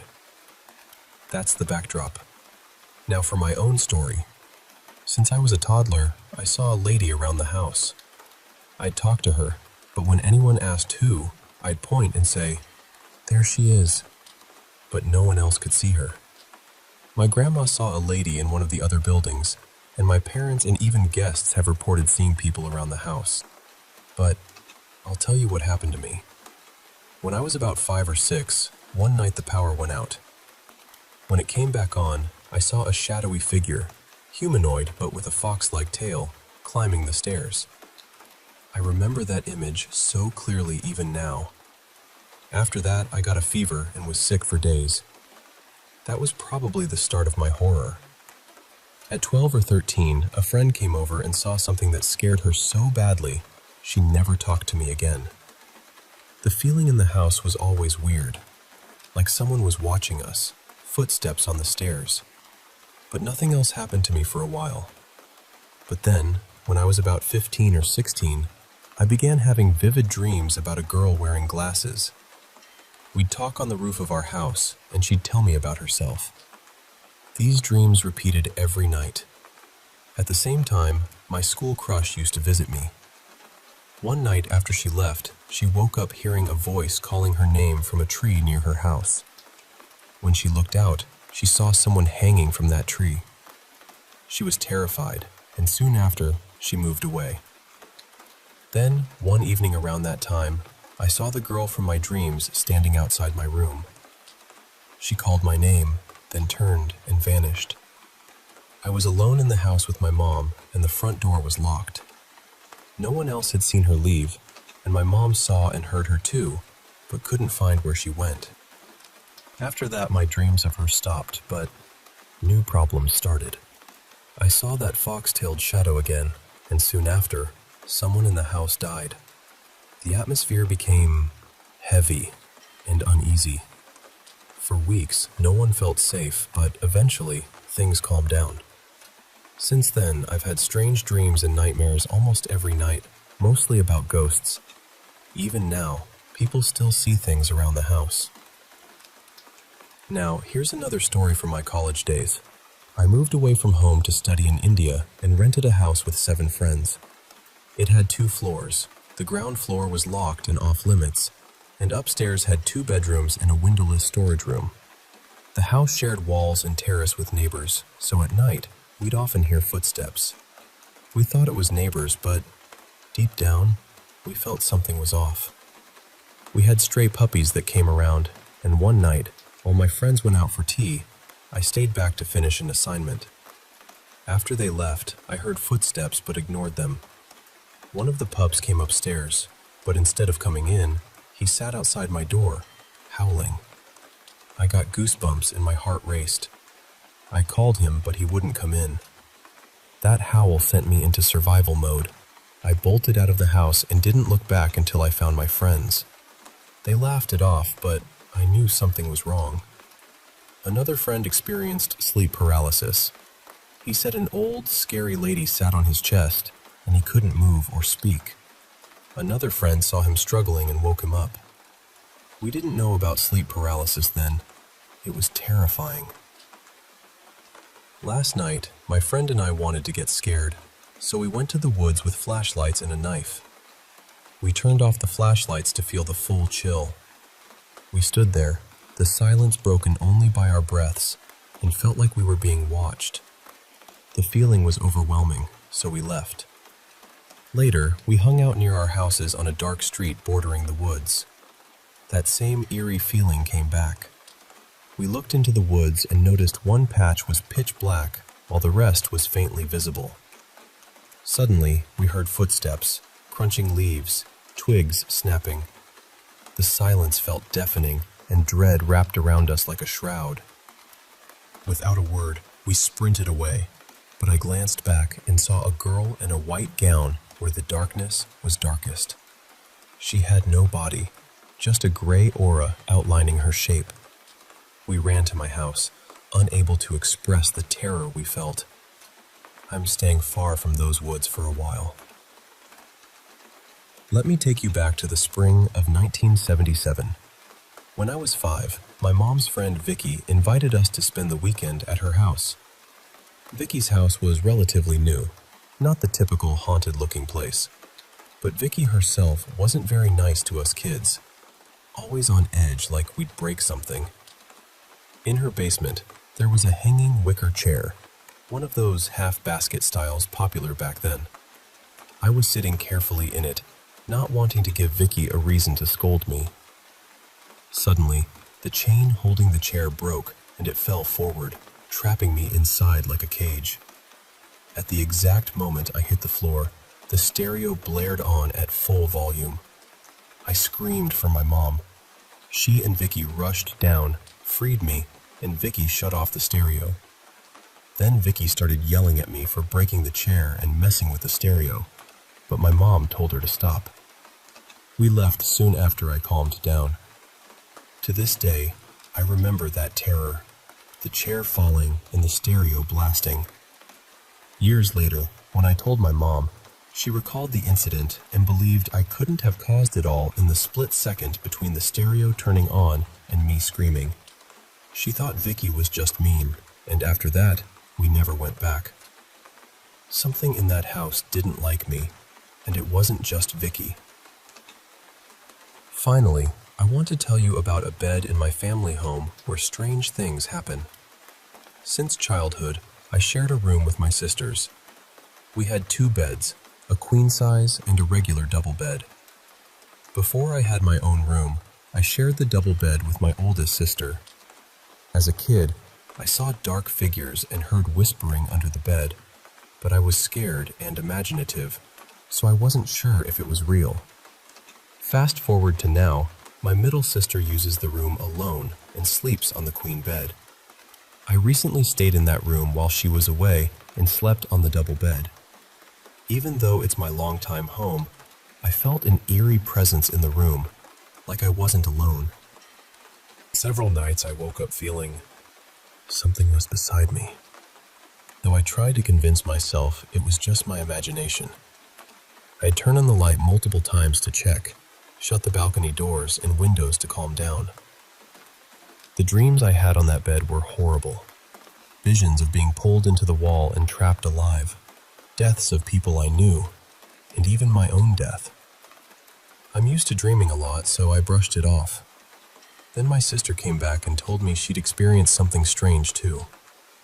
While on the bigger bed, talking to her fiancé, she felt something tugging at her blanket repeatedly.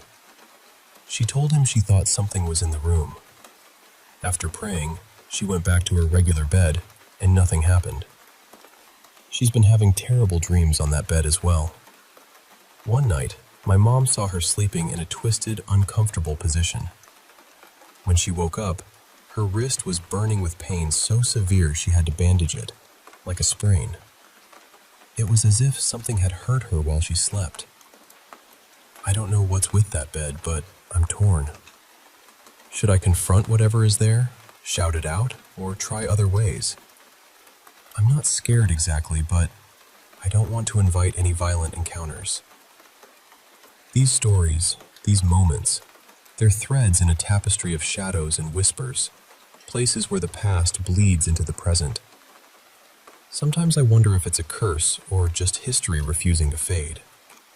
But they remind me that some things, some feelings, are harder to explain than simply seeing or hearing. Thanks for listening. If you ever feel a chill or a shadow flicker at the edge of your vision, maybe you'll remember these tales and know you're not alone.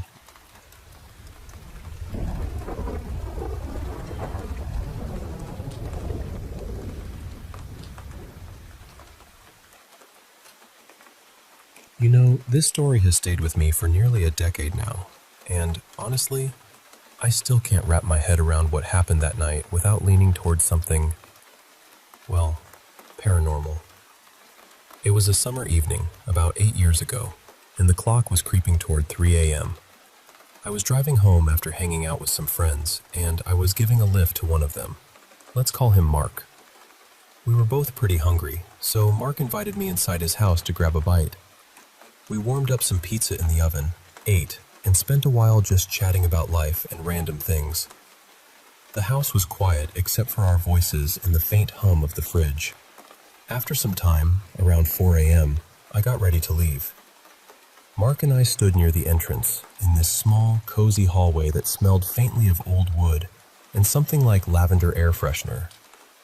He had his back to the door, and I was facing him, about 1.5 meters away. Right beside me, his cat, this sleek, curious thing, was weaving between my legs as we talked about her antics.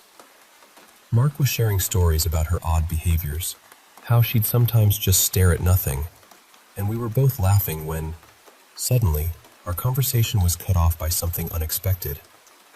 Something passed between us. At first, I thought it might have been the cat, but no, this was different.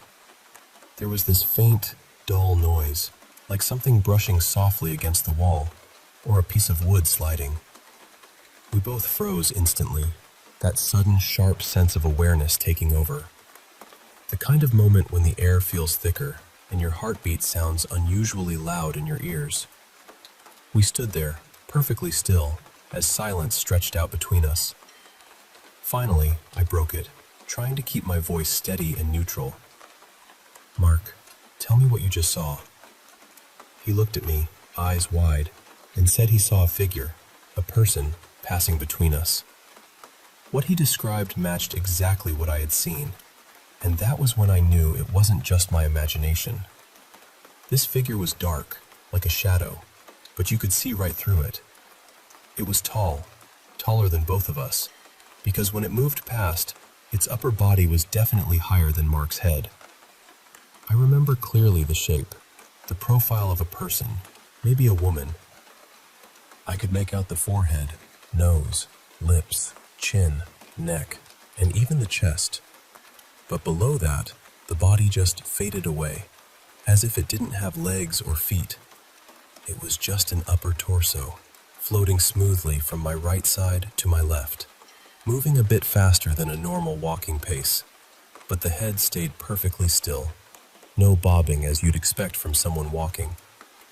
Mark mentioned something else that caught our attention, the blue comb sitting on a shelf to my left.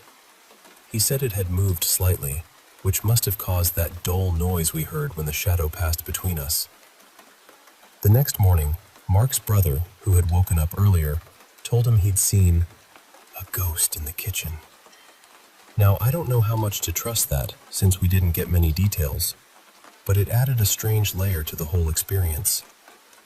We never really investigated further, and nothing else strange happened in the house after that night. What's hard for me to explain is that we were two independent witnesses, standing in different spots, but both seeing the same thing pass right between us. All the lights in the house were on. We weren't near any windows or doors that could have let shadows creep in. The door was closed tight. So the idea of it being some kind of trick of light or shadow just doesn't sit right with me. I also distinctly remember seeing Mark's face through that shadowy figure, like it was transparent, so it couldn't have been a power flicker or anything dimming the lights. To this day, I have no solid explanation. It remains this eerie, beautiful, and unsettling moment, a glimpse of something beyond what we usually perceive. And while I sometimes wish I could forget it, part of me is grateful for that strange, shared encounter in the middle of a quiet summer night.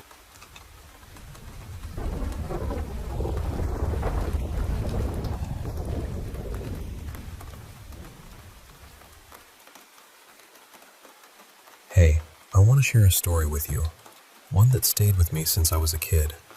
It's about my best friend, Marco, and the monster in his life. Not the kind you read about in fairy tales, but the kind hiding in the shadows of a place that's supposed to be safe. Home. Marco lived just a block away from me, in a part of the city where the streetlights flickered and the sidewalks were cracked. It wasn't a neighborhood most people wanted to spend time in, but somehow, my parents had a way of keeping me out of trouble. Marco's parents weren't as lucky. When Marco went to school, his clothes were often stained or torn, and the teachers, tired of his tough attitude, usually just sent him out of the classroom or to detention. People started avoiding him, except for me and his little sister, Candy. We'd been friends since first grade, connected over the kind of silly things kids bond over, shared snacks, a secret handshake, that sort of thing. But what really held us together was knowing what Marco's life was like at home. Most people didn't know, or maybe they just didn't want to know. His mom was a kind woman when she was awake, and not caught up in whatever she was addicted to at the time. His dad was almost never home, but when he was, nobody was safe. Marco's dad was involved with a gang, and the fear he cast over their house was something I only understood more clearly as I got older. I remember hearing about a woman who had tried to help the family. She called social services, but then she turned up dead, and the whole case disappeared. No one dared to stand up to Marco's father. He didn't care about his kids like a dad should. He just saw them as a way to get government money. And if Marco's mom had more kids, well, that just meant more money. One afternoon, when my parents weren't home, the phone rang. It was Marco, and I could hear his parents fighting in the background, a low, angry rumble behind his whispered voice. "Can you come over, please?" he asked, barely above a whisper, afraid he'd be caught. Marco never outright asked for help, so I knew it was serious. I grabbed my bike and pedaled as fast as I could to his place. I left my bike hidden in the tall grass between our houses and crept to his bedroom window, the one he usually sneaked out of. It was dark, silent. Not a good sign. Before I could knock, the window slid open and a bag was tossed out, nearly hitting me. Marco leaned out, surprised I got there so fast. "We're leaving," he said, his voice tight with fear. "I don't know where we'll go, but we have to get out of here." I felt a lump in my throat, but tried to stay calm. At least I could get them to stay at my place for a while. I half joked about telling my aunt and uncle to take them in, but deep down, I knew it was complicated, maybe even illegal. "Candy won't leave without her bunny," Marco told me.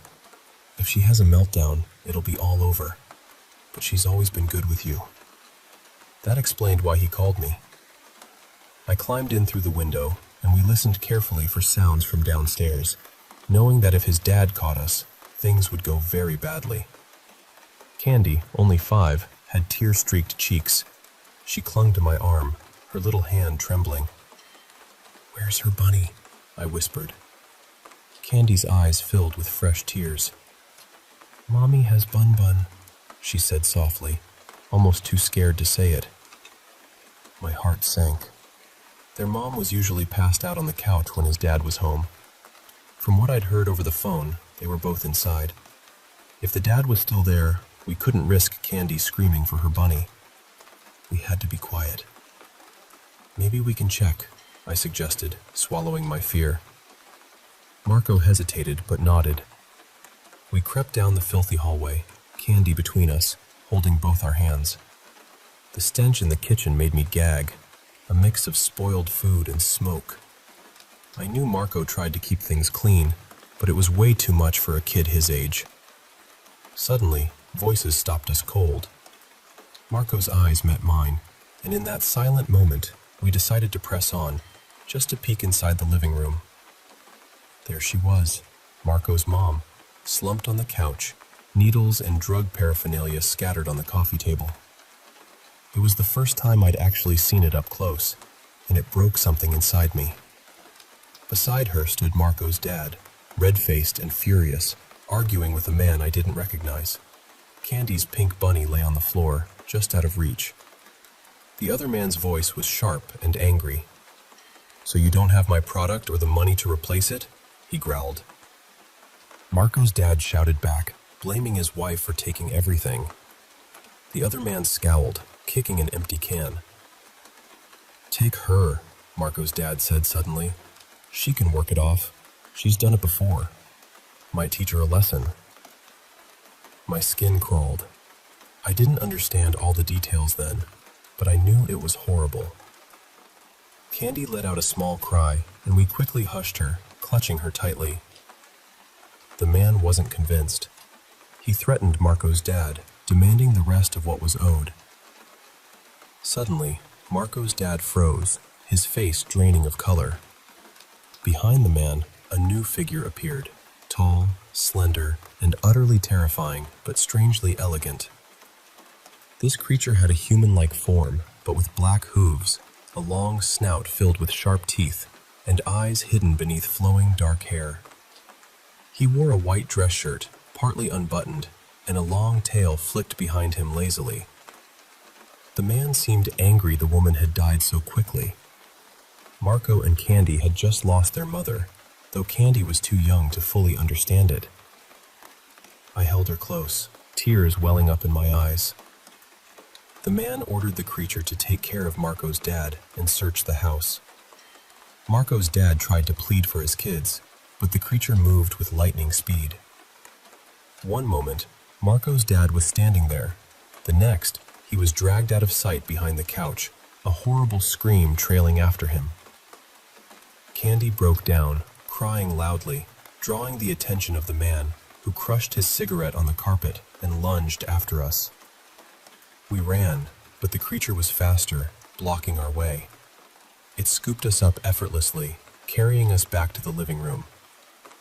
Instead of harm, we were placed before the man who looked at us like we were nothing more than merchandise.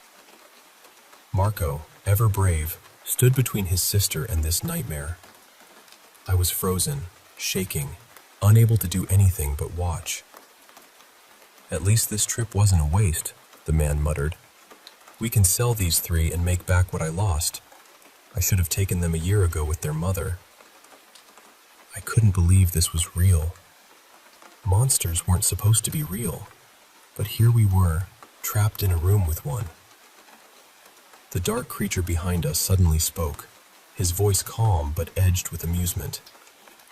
"Selling children? I didn't think you'd stoop so low."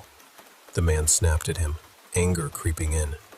The creature reminded him of their old contract, the one where the man let the creature eat anyone he permitted. But now, the creature said, he was canceling the contract. Before we could react, the creature grabbed the man by the throat, lifting him off the ground. The sickening sound of his neck breaking filled the room. We all trembled, Candy wailing softly. Then, the creature did something unexpected. He cleaned Candy's tear-streaked face with the sleeve of his shirt, soaked warm in the sink. His voice was gentle as he scolded humanity for letting children suffer. "Humans are so distasteful," he said softly. "Letting children rot away in places like this, then trying to sell them? How has your race come this far?" He picked up Candy and bounced her gently, comforting her like a child. Marco and I watched, mouths slightly open, confused by this strange kindness after witnessing such horror. He asked our names and listened carefully, then pondered how long humans typically live. "I can last 100 years without eating," he finally said. "So 3 days without food should be manageable. Now, do you have somewhere to stay? I need to arrange human identities for you. A Lewis won't do as a name here." Marco was quick to ask if a Lewis would teach him how to be strong enough to protect Candy. The creature promised they'd protect her together. He asked me to take Marco and Candy in for a few days while he sorted things out, and promised he'd come back for them. Candy, surprisingly, smiled at a Lewis and asked if he really meant it. He nodded, a strange smile on his terrifying face. We left the house that night, Candy without her beloved bunny, which Lewis persuaded her to leave with their mother to keep her happy. The ride back was quiet, the weight of everything pressing down on us. My parents never asked what happened, giving us space to process. The weekend passed in a blur of silence and unease. Then Monday came. We were in my room when there was a knock at the door. Peeking down the stairs, we saw 2 police officers and a dark-haired man being led into our living room by my parents. We waited, unsure, but ready to face whatever was coming next.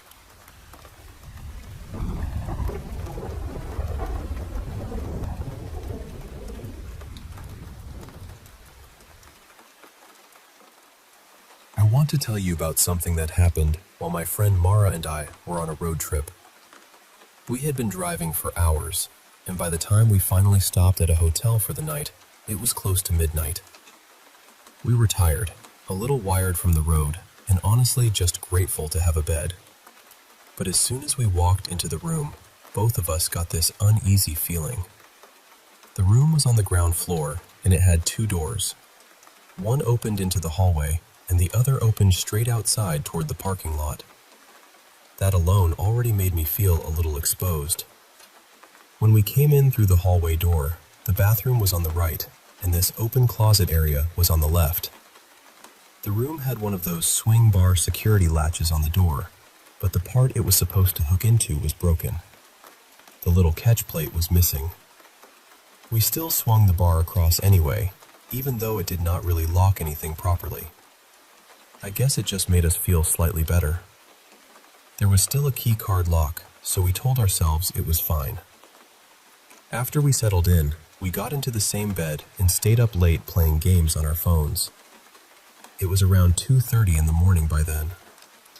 All the lights were off, the TV was off, and the room had that strange, heavy quiet that hotel rooms get in the middle of the night. Earlier, we had each taken a small edible. Nothing intense, just 10 milligrams each. We had done that plenty of times before, and neither of us felt out of control or anything, just a little relaxed. While we were playing, Mara made some joke about how creepy the hotel felt. Then she glanced toward the front door, near the bathroom and closet area. I looked too, and I saw something standing there. At first, I tried to talk myself out of it. I told myself it was just shadows, or my eyes adjusting, or my brain filling in shapes because the room was dark. But I could not stop staring. It looked like a tall white figure standing in the doorway area near the closet. It was not exactly clear, because I am nearsighted and did not have my glasses on, but I could make out enough. It had this long head and very long arms. It did not feel like I was looking at a normal person. That was what scared me most. I kept telling myself, no, that is nothing. That is just your mind being weird. So I looked back down at my phone and tried to keep playing. Then Mara said, kind of joking, kind of not, "Do you also see the person standing over there?" My stomach dropped. I looked at her and realized she was scared too. She turned on her phone flashlight and pointed it toward the closet and doorway. The figure disappeared. Then she turned the flashlight off, and it was there again. That was when we turned on the bedside lamp. We both started talking at once, trying to explain what we had seen without feeding each other details. Mara said it looked to her like someone wearing a long, oversized white hotel robe. I said it looked tall and pale, with strange long limbs and a dark, stretched-out face. Before we went too far into describing it, we both decided to draw what we saw, separately, just to see if we were imagining the same thing. When we compared the drawings, they matched. Both of us drew this opaque white figure, a little taller than the clothes rod in the closet, with long arms and a long, shadowy face. Mara does not really believe in ghosts or anything like that, but even she said it did not look transparent. She said it looked like someone was actually standing there. And that was exactly how it looked to me, too. We tried to be logical. We talked about every possible explanation. Maybe it was light from the hallway.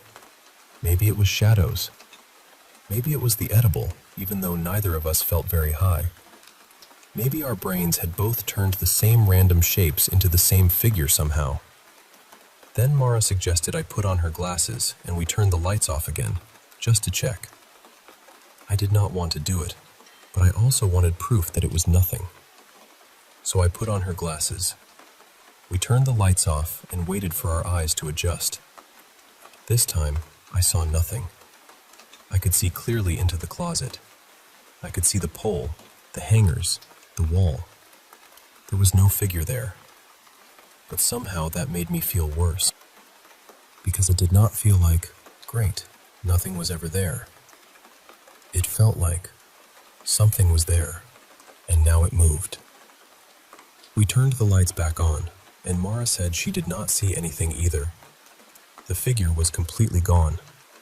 That scared both of us even more, because we had both seen it before, and now we both saw nothing.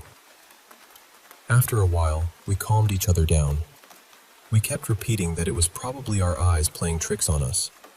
Eventually, we turned the lights off again and went back to our game, mostly because we did not know what else to do. But then I started seeing something from the corner of my eye. It looked like that same figure was peeking out from the left side of the doorway, near the bathroom. I tried so hard to ignore it. I told myself, "You are scared now, so your brain is looking for it. Do not give it power." Then Mara laughed nervously and said, "I know this is probably just my eyes, but I keep seeing something peeking its head out from the bathroom area." I do not think I have ever felt fear like that in my life. I told her, "I see it too," and we both completely lost it. Again, we tried to reason through it. We blamed the edible. We blamed the dark. We blamed the hotel lighting. We blamed tiredness. We blamed anything that sounded more normal than what it felt like. At one point, I got enough courage to check the whole room. I looked around the bathroom, the closet, near the doors, everywhere. There was nothing there. Eventually, somehow, we fell asleep around 3:30 in the morning. The next morning, we packed up and left as fast as we could. While we were driving away, Mara casually said something about me leaving the room during the night. I was confused because I had not left the room at all. She said the swing bar latch on the hallway door was open in the morning, and she assumed I had gotten up and opened it. But I did not. I know I did not. And I watched her close it the night before. She swore she had not touched it after that. So we were left with this horrible little detail that neither of us could explain. I still do not know what we saw in that room. Maybe it was our minds playing tricks on us. Maybe it was the dark, the tiredness, and the weird layout of the room all mixing together. But part of me keeps thinking about that white shape by the closet, and the way it disappeared when the light hit it. and the way we both saw it, and the latch being open in the morning. I have tried to make it make sense, but honestly, I still cannot.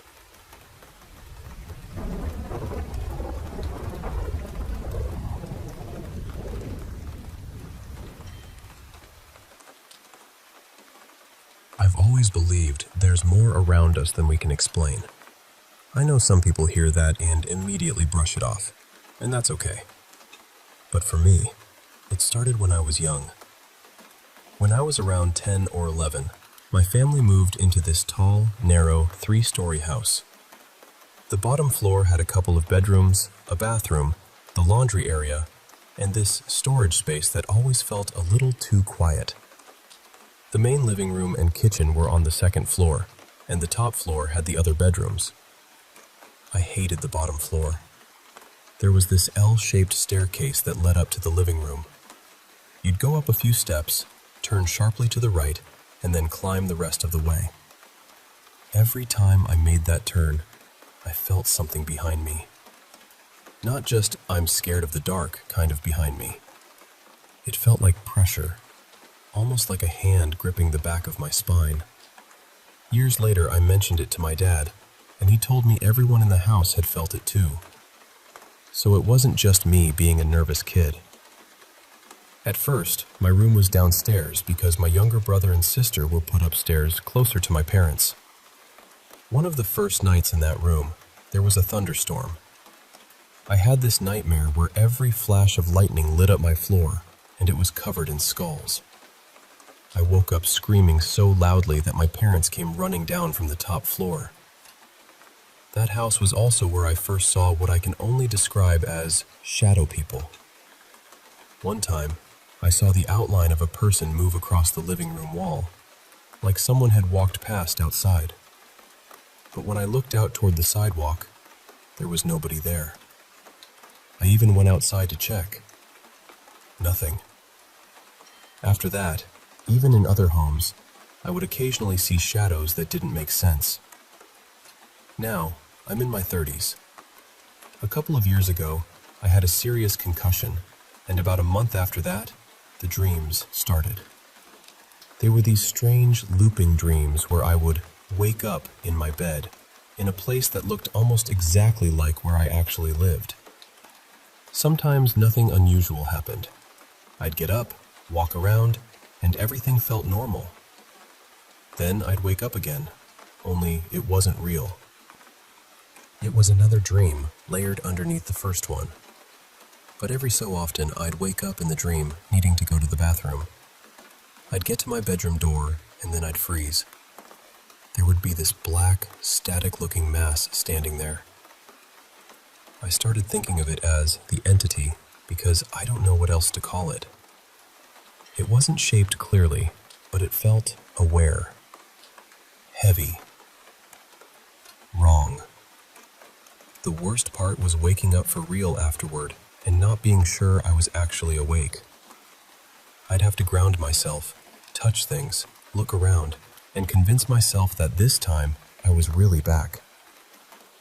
For a while, maybe 6 months or so, I didn't see it again. Then the dreams returned.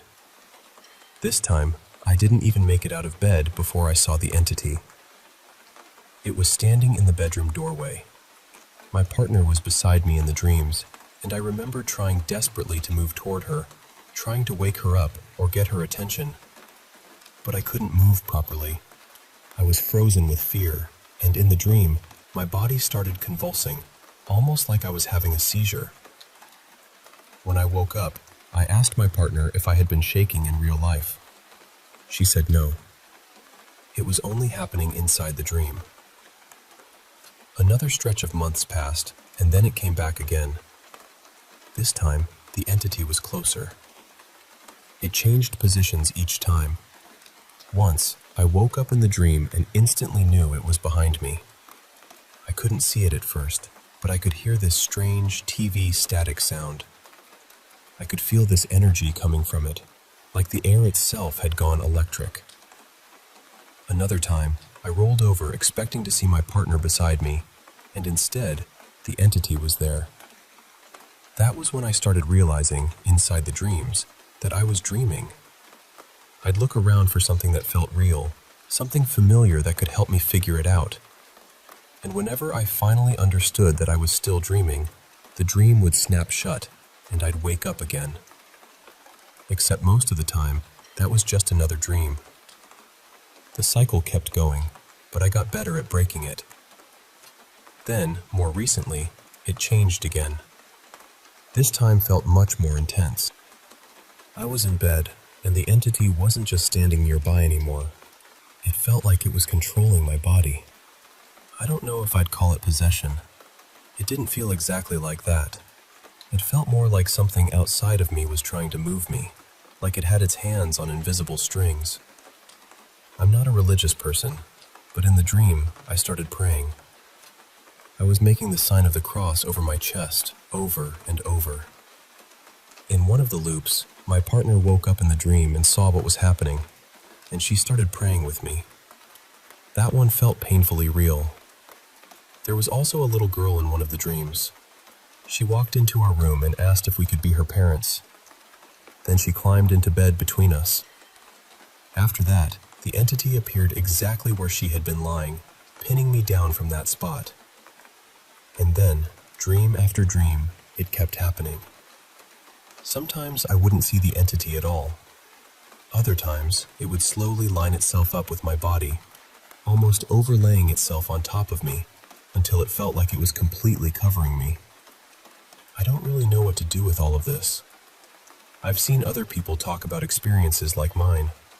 Some have gone to mediums or searched for answers in spiritual places.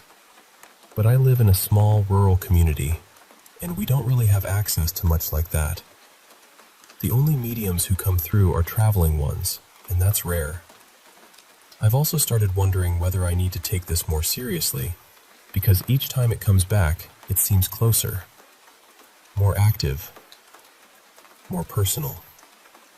I may try checking the local library, even though it's small, just to see if there are any books that mention something like this black static entity. I don't know what I expect to find, but I feel like I need to look somewhere. I hope I explained it clearly enough, because honestly, I don't know whether this is something paranormal, something tied to the concussion, or something else entirely. I just know that when it happens, it feels real. And every time it comes back, it feels like it knows exactly where to find me.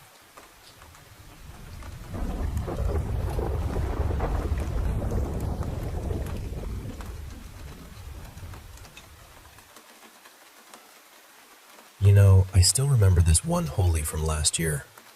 It started so casually, the way these things usually do. 3 of us friends made a plan that day. We thought, let's try bong. 2 of my friends called me over to one of their flats in Model Town, Delhi.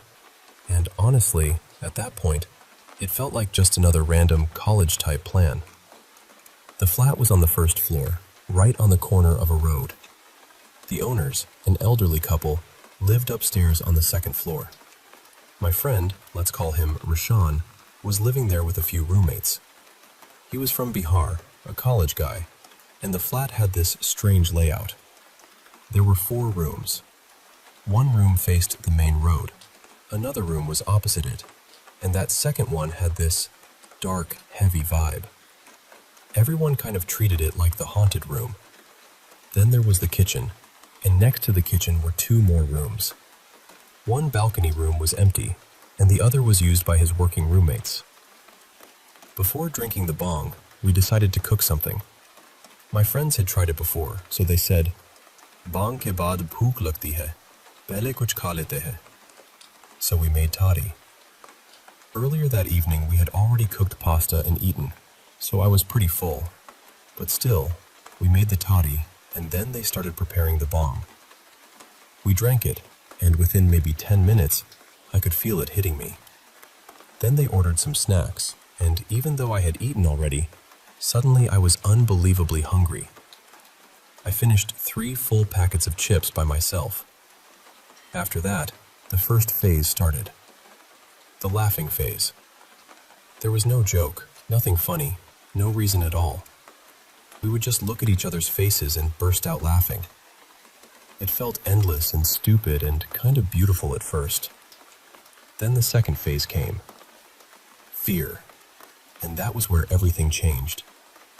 For a moment, I felt like my soul had come out of my body. I could see myself lying on the bed, completely still, like I was looking at someone else.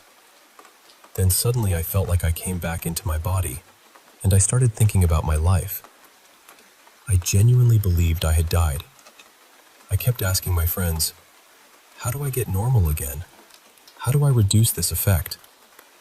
But my thoughts were running so fast that I couldn't control them. I got really scared. I kept asking one of Rashawn's roommates what to do, but even he seemed high on something, so nothing was making sense. After that, things became blurry. I remember going to the bathroom, then coming back to the room. Everyone was sitting down to eat, and all of us were completely gone in our own heads. At one point, I started calling myself Satan and laughing, but inside I was terrified. Then I began seeing this dark aura around the room. It felt like something was pulling me toward the hall. My mind became louder and louder, and somehow I ended up standing near that haunted room again. I asked the roommate one more time, "Bhai, bhang ka effect kaise kam hoga?" He said, "Bas so ja, full sleep le, normal ho jayega." But I refused. I don't know why. I just broke down crying there, without any proper reason. Then suddenly, I started shouting at everyone, loudly, angrily, like something inside me had snapped. After that, I vomited in the hall. My friends somehow handled me and took me to my room so I could sleep. For a while, I slept. I thought maybe things were getting normal, but then the dream came. I saw a girl in a room. I had never seen her before in my life. She came close to me, and then somehow, in the dream, I became her. It felt like I was living through her.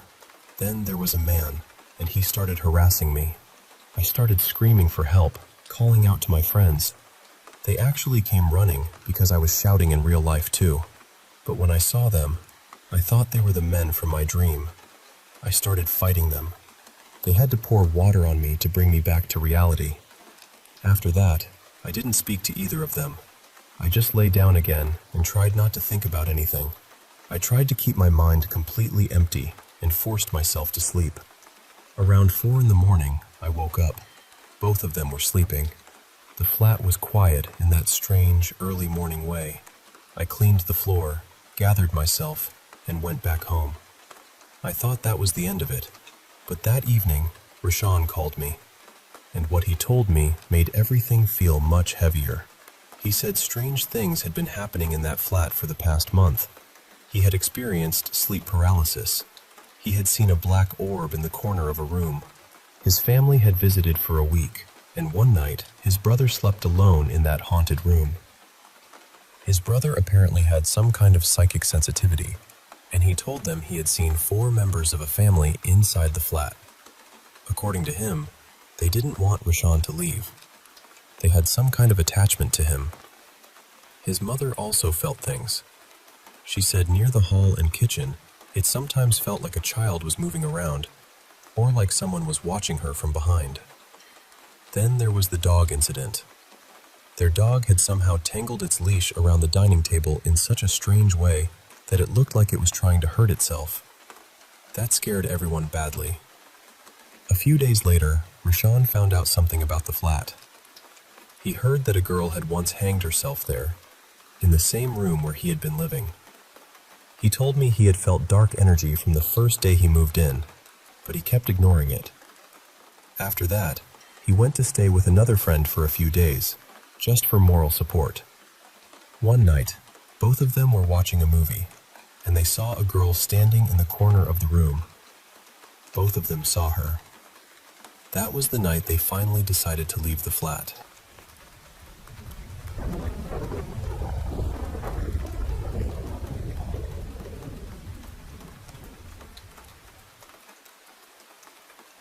Hey there.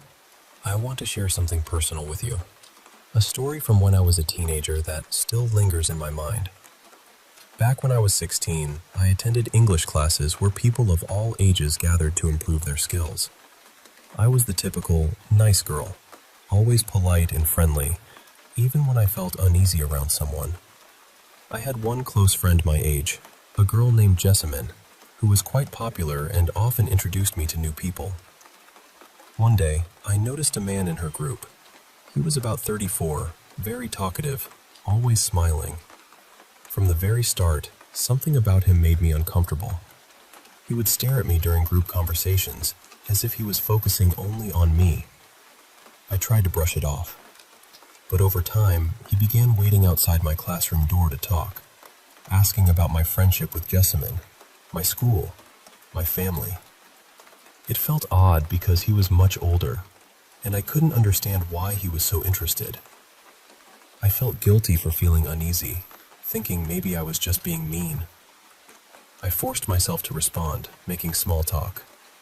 He claimed to be close with Jessamine, which made me feel a little safer. But when I asked Jessamine about him, she admitted she didn't really know him well and thought he was just nice enough. Then came the calls from an unknown number. It was him, saying he got my number from Jessamine. I was upset and confronted Jessamine, who said he insisted until she agreed. He began calling me multiple times a day, wanting to chat, telling me he missed me. He shared personal details about his life, saying he felt he could talk to me because I was mature for my age. I didn't like it and started ignoring his calls. Then the messages started. They were strange, sometimes childish and full of emojis, wishing me a lovely day. Other times just saying things like, "You're so pretty, too pretty," or telling me I shouldn't have a boyfriend or he'd get mad. I showed the messages to Jessamine and told her I didn't want any contact with him anymore. She promised to help. I changed my routine, arriving late to class, leaving immediately after to avoid him. But I could feel his eyes on me, like it was some twisted game to make me uncomfortable. He stopped talking to Jessamine and others, but continued messaging me, saying, "I miss you," or "Why are you so busy?"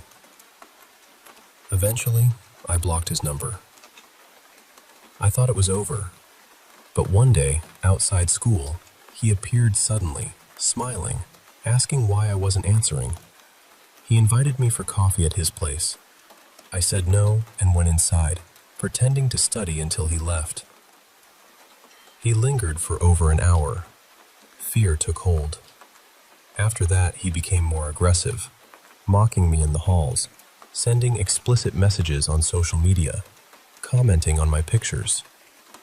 I blocked him everywhere but felt his gaze constantly. One day, as I walked home alone, a car pulled up next to me. It was him. He offered a ride, saying he knew where I lived. I said no and quickened my pace. He grew angry, his expression dark and menacing. I ran into a nearby shop and waited until he left. Terrified, I asked my mom to change my class, though I never told her why. I felt ashamed, like I was to blame. The semester ended without incident, and I hoped it was truly over. But 2 years later, when I started university, he returned. He created new social media accounts to message me, pretending nothing had happened. I blocked every account without responding. Then, one day, I saw him across the street from campus, watching me. I quickly caught a bus to avoid him. The following week, he showed up at the cafeteria, introducing himself to my friends as if we were old pals. I was frozen with fear. When I pulled him aside and asked him to leave me alone, his expression turned dark again. He said hurtful, twisted things, and I ran back to my friends in tears. After that, he disappeared from my life. I never saw him again. Even now, at 28, I think about him sometimes.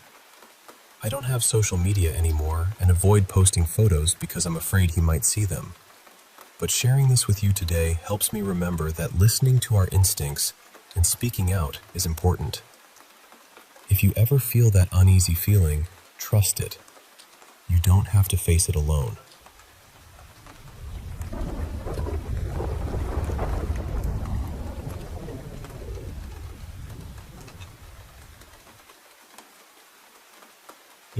There's this night from my childhood that still sticks with me. I was around 11 back then. Now I'm 26, and it was late at night. I was downstairs watching TV with my mom and sisters. Eventually, everyone headed off to bed, leaving me alone in the living room. I was just starting to drift off when suddenly, there was this loud banging on our front door. I mean, someone was pounding like they really needed to get in. I froze, staring at the door, heart pounding. My dog, who usually barks at any noise, just laid quietly beside me, staring at the door too. That was odd. The banging went on for what felt like forever, maybe a minute or two in reality. When I finally moved a bit, my dog snapped out of it, gave me a quick look, and ran to the door. But still, no bark, just this confused head tilt. Summoning all my courage, I peeked through the blinds. There stood a young woman, probably in her early 20s, blonde hair tangled and messy, her white skin stained with blood. She was clutching her left breast. It was still attached, but she was holding it like she was trying to keep it from falling. Her shirt was torn, and she looked terrified. I was about to open the door when my mom suddenly appeared behind me, slamming her hand on the door and locking it back up. I hadn't even noticed her come down. It was like she brought me back to reality. The reality that you just don't open your door to strangers in the middle of the night. I looked up at her, eyes wide, maybe even tearing up a bit. She gently moved me away from the door and called out, "Who is it?" The woman shouted back that her boyfriend had beaten her, and they lived in the apartments across the street. Now, we lived in a cul-de-sac with townhouses, and our place was at the very end. The apartments she pointed to were quite a distance away, which made me wonder even more. Mom asked her name. She said something like Bethany or Stephanie. I can't remember exactly. After a moment's hesitation, when she pleaded, "Please help me," Mom unlocked the door just a crack and stepped outside, keeping it mostly closed. I followed, keeping an eye on her. Bethany kept thanking my mom, asking if she could come inside because she was scared her boyfriend might come after her. But Mom explained she couldn't let her in. She had 4 kids to think about, but said she'd stay outside with her. She told me to grab the phone and call the police, which I did. Mom started asking for details, like the exact unit she lived in. Bethany pointed toward an apartment, gave a building number and unit letter. Not long after, a silver SUV pulled up. Bethany ran to it, yelling, "That's my sister!" and jumped in. The car sped off without a word from either of them. Mom looked at me, confused, and we went back inside, locking the door tight. We sat there for a while. I asked Mom about the police. She said she'd wait downstairs for them if I wanted to go to bed, but I was too scared to leave her alone. When the officers arrived, Mom told them everything. They said she did the right thing by not letting the woman in. Here's the weird part. My dog never barked once during all of this, only when the police knocked on the door. The officers mentioned there had been similar calls in the area recently. The next morning, when we drove past those apartments, the unit Bethany pointed to looked empty. No signs of anyone living there. No furniture, nothing. Her boyfriend never showed up, and we never saw Bethany or that SUV again. If you're out there, Bethany or Stephanie, I hope you're okay if that was real. But if it wasn't, well, please don't ever knock on my door again.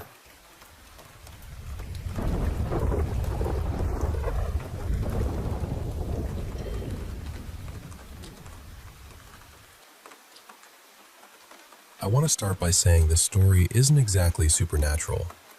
Not in the full ghost story, lights flickering, chairs moving kind of way. It's not even really scary all the time. Some parts are honestly funny. But there was something about this dog.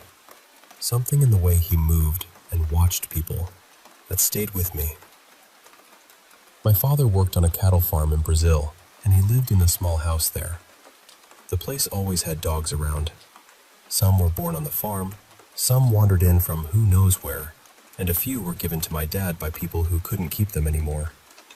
Most of them looked like regular, rural stray dogs, So the first time I visited and saw this huge black dog standing near the house, I was honestly shocked. His name was Heracles. He wasn't a pure Great Dane, at least I don't think so, but he was still massive. When he stood on his back legs, he was taller than me though. To be fair, I'm not very tall. He was mostly black, with white markings around his muzzle and chest, and he had this serious, almost ancient-looking face. Someone had given him to my father because they couldn't handle his size anymore. When he first arrived, he was thin and awkward-looking, but since it was a cattle farm, there was plenty of meat around. After a while, he filled out and looked healthy, almost majestic. The thing is, Heracles was not aggressive at all. He was calm around the other dogs, the cats, the chickens, even the horses. He never snapped or barked at everything like some farm dogs do. But he was strange. Unlike the other dogs, he spent most of his time inside the house. Maybe because he had been raised as a house dog before, or maybe because my dad worried he wouldn't do well outside. But honestly, another reason was that he was extremely hard to make leave. With the other dogs, you could wave your arms and say, "Go on, get out," and they would move. Heracles didn't care. He would just stand there and stare at you. Not growling, not threatening, just staring. And because he was so huge, nobody really wanted to physically drag him away. He looked too powerful, too heavy, too serious. My dad was the only one who could make him move without a whole dramatic scene. That staring was one of the creepiest things about him. He would walk up to you, look straight into your face with no expression at all, hold your gaze for a few seconds, and then simply walk away. No wagging tail, no obvious reason, no request for food or attention. Just a silent inspection, like he was checking whether you were still yourself. His body language was different from other dogs too. He didn't bounce around much. He didn't seem restless. He would stand completely still for long periods, almost statue-like. I know big dogs can be calmer than small dogs, but Heracles had a stillness that felt unusual. He also loved standing on his back legs. He would put his front paws on tables, counters, sofas, beds, anything solid enough to support him, and then he would look around the room from that height. And because of that habit, he learned one very impressive and very unsettling trick. He could open doors. He would stand upright, brace himself against the door, and use his paws to work the handle. During the day, it was funny. At night, it was a different story. One time, I was lying in bed in a dark room. The light outside the room was on, so the doorway had this pale glow around it. Suddenly, I heard the handle move and the door swing open loudly. And there he was. This giant black dog standing in the doorway, upright for a second, then dropping down onto all fours, just looking at me. The light behind him made him look enormous. His face had no expression at all. He didn't bark, didn't wag his tail, didn't come in for affection. He just stared. I'm not ashamed to say it scared me badly. After a few seconds, he turned around and left, like he had only come to check on something. Another time, I was in the bathroom watching something on my phone when I suddenly heard my sister scream. I ran out, and when I got to her room, Heracles was outside her door, trying to open it again and again. The handle kept rattling, and the door kept shaking. My sister thought it was me trying to get in, which somehow made it worse for her. I explained that it was just the dog. Then I grabbed Heracles gently by the front legs and walked him away. But just the dog didn't always feel like enough of an explanation. When he wasn't staring at people, he liked to stare at empty places.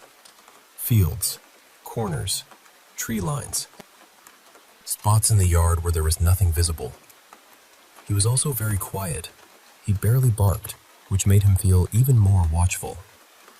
Because of all this, some people on the farm jokingly called him possessed. In Portuguese, they would say, possuído.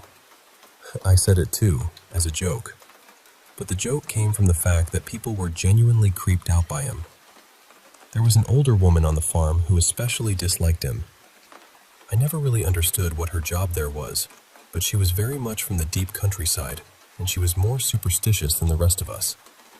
Whenever Heracles got too close, she would complain and call him demon-like. I think she was half joking, half serious. And this is where the story becomes harder to explain. I don't strongly believe in the supernatural, at least not during the day, and not when I'm somewhere normal. But nighttime on that farm was different. The house felt isolated. The dark outside felt too large. Sometimes, inside that house at night, I had this low, constant feeling that something was watching. But when Heracles was inside, that feeling went away. I don't know why. Maybe because he was so huge. Maybe because he seemed so aware of everything. But part of me felt that if there was anything bad outside, anything strange or evil, Heracles would know before anyone else did. And more than that, I felt like he could deal with it. I remember telling my sister and cousin that, and they both agreed. We all had the same feeling. If something came into that house at night, Heracles would not be afraid of it. I also have vivid dreams, and Heracles started appearing in them often. Even when I wasn't at the farm, I would dream about him.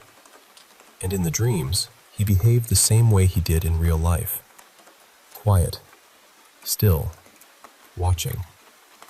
Heracles passed away recently from old age, and that's one reason I wanted to tell this story. In a strange way, it feels like honoring him. But there is one last thing I think about a lot. When I was 17, I decided to walk Heracles on a leash through the wooded part of the farm. My dad used to do it, and as far as I know, I was the first person other than him to try. I wasn't weak. I had been lifting weights for years by then. But Heracles was unbelievably strong. Even small pulls from him dragged my feet through the dirt. I remember thinking, what kind of dog is this? He didn't walk like a normal dog either. He would move forward for a little while, then stop and stare at nothing, then move again, then stop again. I had walked other dogs in wooded areas before, but none of them behaved like that. I decided to let him choose where we went. He led me to a very isolated part of the farm. It was a wooded area full of old metal scraps, rotting wood, and abandoned machinery. There were rusted tractors, an old cargo truck, and a few broken-down cars. Nobody really went there because there were poisonous snakes around, and the whole place looked like something from a horror movie. Even during the day, it felt dim because of the trees. The scrap metal made it feel abandoned, almost apocalyptic. When Heracles got there, he started acting like he was patrolling. He walked quickly, then stopped and stared intensely at certain spots. The place was dead silent. No birds, no wind, nothing. Then he reached one spot near one of the broken tractors, and he froze. He stared at that place for maybe 1 or 2 full minutes, completely still. It was the longest I had ever seen him stare at anything. I looked too, trying to see what he was seeing. An animal maybe, a snake, anything. But there was nothing there. Still, I felt something. I don't know how to describe it, but it felt like we were both focused on the same invisible thing. Like he had brought me there for a reason, and I was supposed to understand. My heart started beating faster. Not because anything happened exactly, but because nothing happened. That was the strange part. The silence, the stare, the old tractor, the feeling in the air. Eventually, Heracles stopped staring and continued walking around the area. Since it was getting late, I pulled him back toward the house, which took some effort. Later, I found out that years before I was born, some bad things had happened on that farm. People had died there, which maybe isn't shocking because the farm was old. But one of the more recent deaths had been a tractor accident. I don't know which tractor it was. I don't know if it was the same place. But when I heard that, I immediately thought about Heracles standing still in that scrapyard, staring at that empty spot near the broken tractor, and I felt chills go down my spine.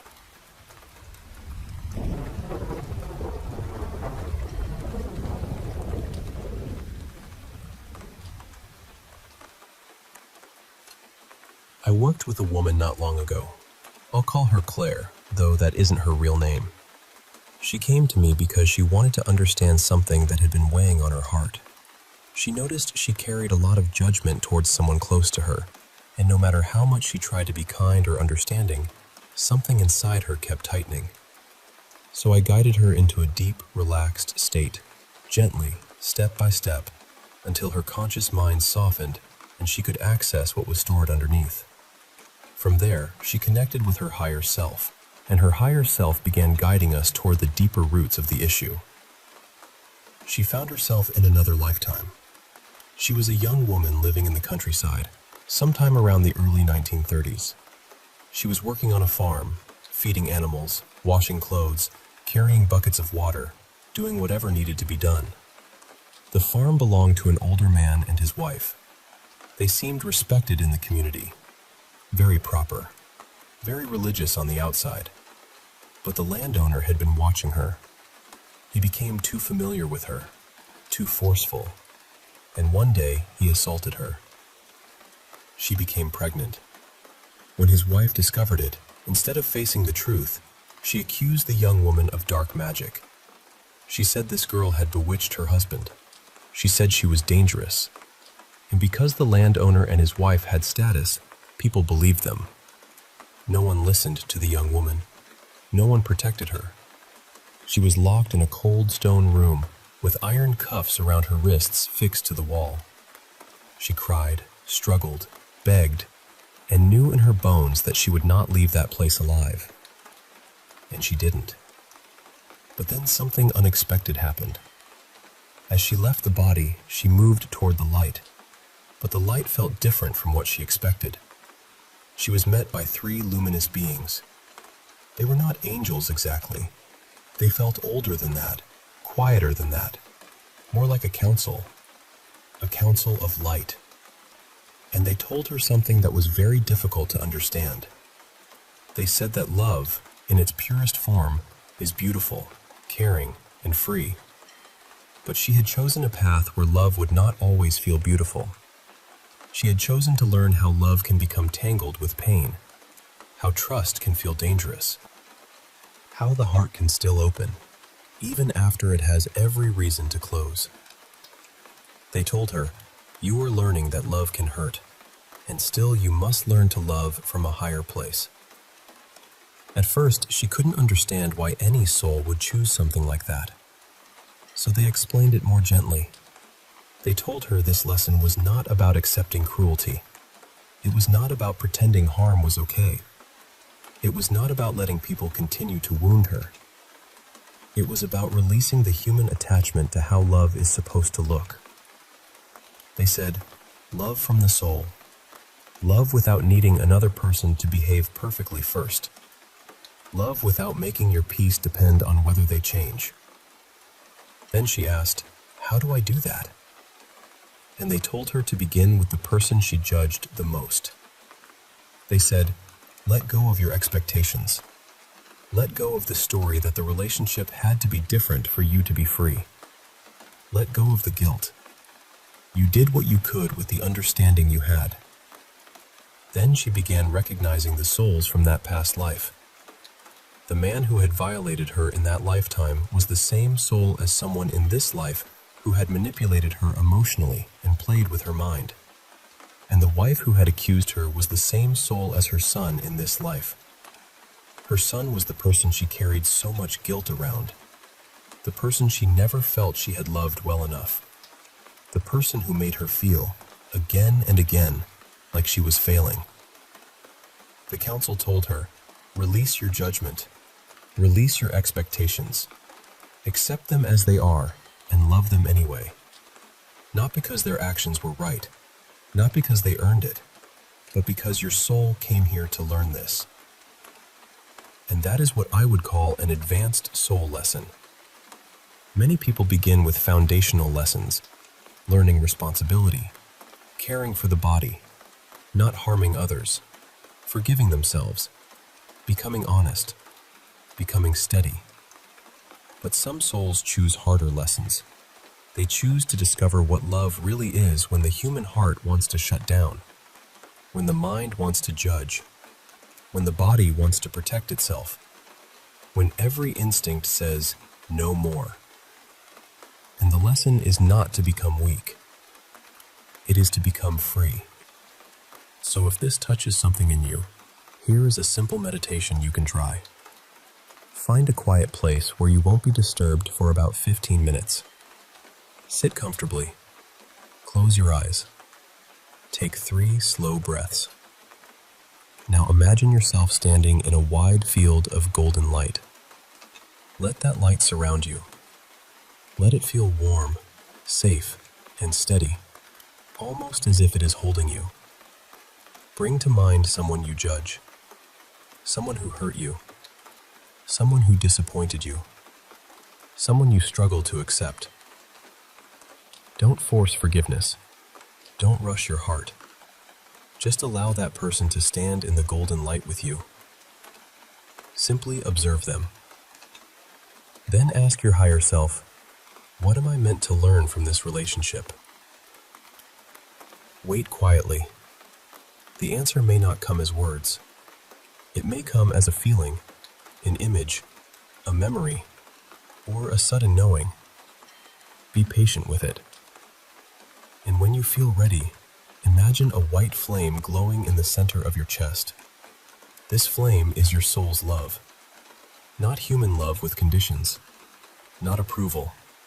Not permission. Just the light you are made from. Let the flame grow a little brighter. Then imagine small threads of that light moving gently from your heart toward the person in front of you. You are not saying what they did was okay. You are not excusing the pain. You are simply allowing your own light to flow again, without letting judgment block it. Stay there for a few minutes. Then take 3 deep breaths. Feel your body. Move your fingers and toes. And when you are ready, open your eyes. I hope this helps you look at forgiveness a little differently. And maybe, gently, you can ask yourself, who is the person your soul is learning to love without losing itself?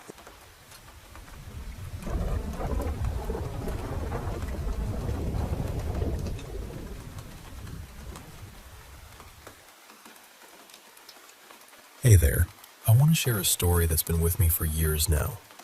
One that's both unsettling and deeply personal. It all started about 25 years ago when I was looking for a place to rent with my 2 little girls. I met the previous tenant of this pretty run-down house, and she warned me. She was serious. Never to let a man live with us there, especially because of the dark presence that lingered in the house. At the time, I thought she might just be upset or exaggerating. After all, we needed a home, and I'd faced tough situations before. So I rented the place, only to realize later that her warnings were more than just stories. Picture this. Our bedroom was cozy but cramped. I slept on a full-sized bed pushed against one wall. My girls had a single bed on the opposite side, and nearby were the living room door, a closet, and a crib. Night after night, strange things happened. We'd see light flicker beneath the door, like someone was standing there, watching. But no one was ever there when we checked. Our dog would growl and scratch at the door, yet nothing was on the other side. Almost every morning around 6 a.m., the toilet lid would slam shut, and the toilet would flush. But when we rushed in, the water was still, and the lid was down. Sometimes old music played softly from the walls, even though the neighbors had moved out. Our home was filled with whispers and shadows that we couldn't explain. One night, the girls were so happy. They'd just received a package from my mom filled with princess toys, beach towels, and silky nightgowns. After their bath, they put on those nightgowns and begged to wear them to bed. I tucked them in, dimmed the lamp, and sat reading nearby. Then, the covers started to slide off them, again and again. At first, I thought maybe my oldest was just kicking them off, but when I looked closer, she was perfectly still. The covers moved as if pulled by invisible hands. My heart raced. I told whoever or whatever it was to stay away from my girls, but the covers were yanked from my grip, and my youngest daughter began screaming as if in pain. I threw myself over them, shouting for the presence to leave. We huddled together all night after that, and from then on, the girls never slept alone in that house again. There were times when I saw something. A little boy, maybe 8 or 9 years old, with sandy blonde hair and a gentle smile. I felt such sorrow and love from him, and I knew he'd suffered. Later, I learned that there might have been a tragic story of a boy who died there under terrible circumstances. I wish I could have helped him find peace. One day, after a grocery trip, I came home to find the front door locked, and my girls were terrified, clutching my shirt. We heard footsteps and a child running around, but no one was there. Then, I saw handprints fogged on the glass door. Crescent moons, just like a child's might leave. That image has stayed with me all these years. Living there was a challenge, filled with moments of fear and mystery, but also love and protection. I learned that sometimes the unseen world reaches out in ways we don't expect, and all we can do is hold on tight to those we love and stand strong. Thanks for listening to my story.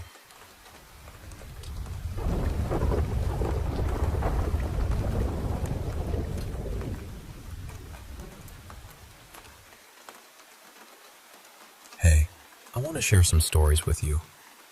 Real experiences where things felt just off. You know that gut feeling you get when something's not right? These tales all have that vibe, and maybe you felt it too. First, there was a time I worked at this old theater, right? Beautiful place with history in every corner. But man, it felt haunted. There was this one seat in the balcony, always kept down, reserved for a ghost named Abigail. One day, while painting sets, I felt compelled to look up, and there she was, sitting quietly in Victorian clothes, watching the stage. She never threatened me. In fact, it felt comforting, like she appreciated the art and the energy. But it wasn't all friendly. The basement was a whole other story. Dark, musty, and full of shadows that played tricks on you. One time, the trapdoor slammed shut behind me, and I screamed. Turns out, the ghost light bulb had gone out. That little light left on to welcome theater spirits. When it was fixed, the eerie feeling lifted. It reminded me how much we need to honor the past, even the unseen parts. Then there was the time I had a roommate who turned out to be, well, a little unhinged. We met through a listing, and at first, all seemed fine. But then he got weird about my boyfriend stopping by briefly, accusing me of being possessed. Yes, possessed. One day, I came back to find a wooden cross above my door and candles lit. All pretty creepy and offensive, especially since I'm a Christian. Needless to say, I moved out ASAP and learned to be cautious about who I let into my space. Another story. I lost my iPad at a hotel, and after some days, got a call from a man with broken English claiming he found it. The whole situation felt off. He knew my full name, even though I hadn't put it on the lost screen. He wanted to meet at night, asked for gas money, and refused to give details about himself. My husband and I went with the police to meet him, and thankfully, the iPad was recovered and he was taken into custody. It was a stark reminder of trusting our instincts and the importance of safety. There was also my mom's story. When she was young, traveling for work, she had an obsessed guy on a bus who ended up stalking her at the hotel. He even tied her door shut from the outside. She was terrified but managed to get help and escape. It's chilling how some people can cross lines and how vital it is to pay attention to warning signs. I recall a night at a 24-hour store where I was sitting in my car. and a guy in all black tried to open my back door. He then pointed to other cars nearby like to say, "I have a car, no need to worry." But after my boyfriend's car was stolen recently, that didn't reassure me. I left quickly, shaken, and now I always keep my guard up. There was a day I took a new bus route and was almost hit by a blue car that kept following me. The driver looked creepy, missing teeth, unkempt, and his persistence sent chills down my spine. I hid in a bakery until my bus came and ran like crazy when I got off. Even now, seeing blue cars gives me the jitters. When I was a kid, an elderly couple approached me at church, claiming to be my great-grandparents, and said my parents sent them to pick me up. It felt wrong. My mom later told me all my grandparents had passed away. When we went back to the door, the couple was gone. That memory stayed with me. Sometimes things don't add up. At one point, a neighbor started invading my privacy, staring into my windows, stealing my underwear, and tapping on my bathroom window while I showered. It messed with my peace of mind and made me fearful in my own home. I had to put up a note warning him about the law, and eventually he backed off. But the damage to my sense of safety lingered. There was also an unsettling night when I was at a hotel parking lot after an argument with my dad. A car with tinted windows parked right behind me, door slamming repeatedly, but no one ever got out. The car left, then came back and seemed to be watching me. My mom thought I was overreacting, but I knew something was off. That feeling is hard to shake. One more. An acquaintance from my school days, M, who had been mean and unpredictable, showed up unexpectedly and tried to stay overnight. When I said no, he faked a phone call to his mom to guilt me, but the line was disconnected. A trick. I got him out of my place as fast as I could. Years later, he tried contacting me again, but I blocked him. Sometimes, you just have to trust your gut and protect yourself. And lastly, there was the man at the dog park. He approached me, talking about a lost dog he found, but something about him didn't sit right. He was dressed oddly, overly friendly, and kept probing for personal info. My dog's growling confirmed my unease. When he followed me to my car, blocking my exit, I panicked until a park guard intervened. That man saved me. It was a stark lesson. Trust your instincts, even when the person seems harmless. So, all these stories, all these moments, they taught me to listen to that inner voice, to recognize when something feels wrong, and to act on it. Sometimes, the world gives us signs wrapped in subtle ways. Stay safe out there and trust yourself.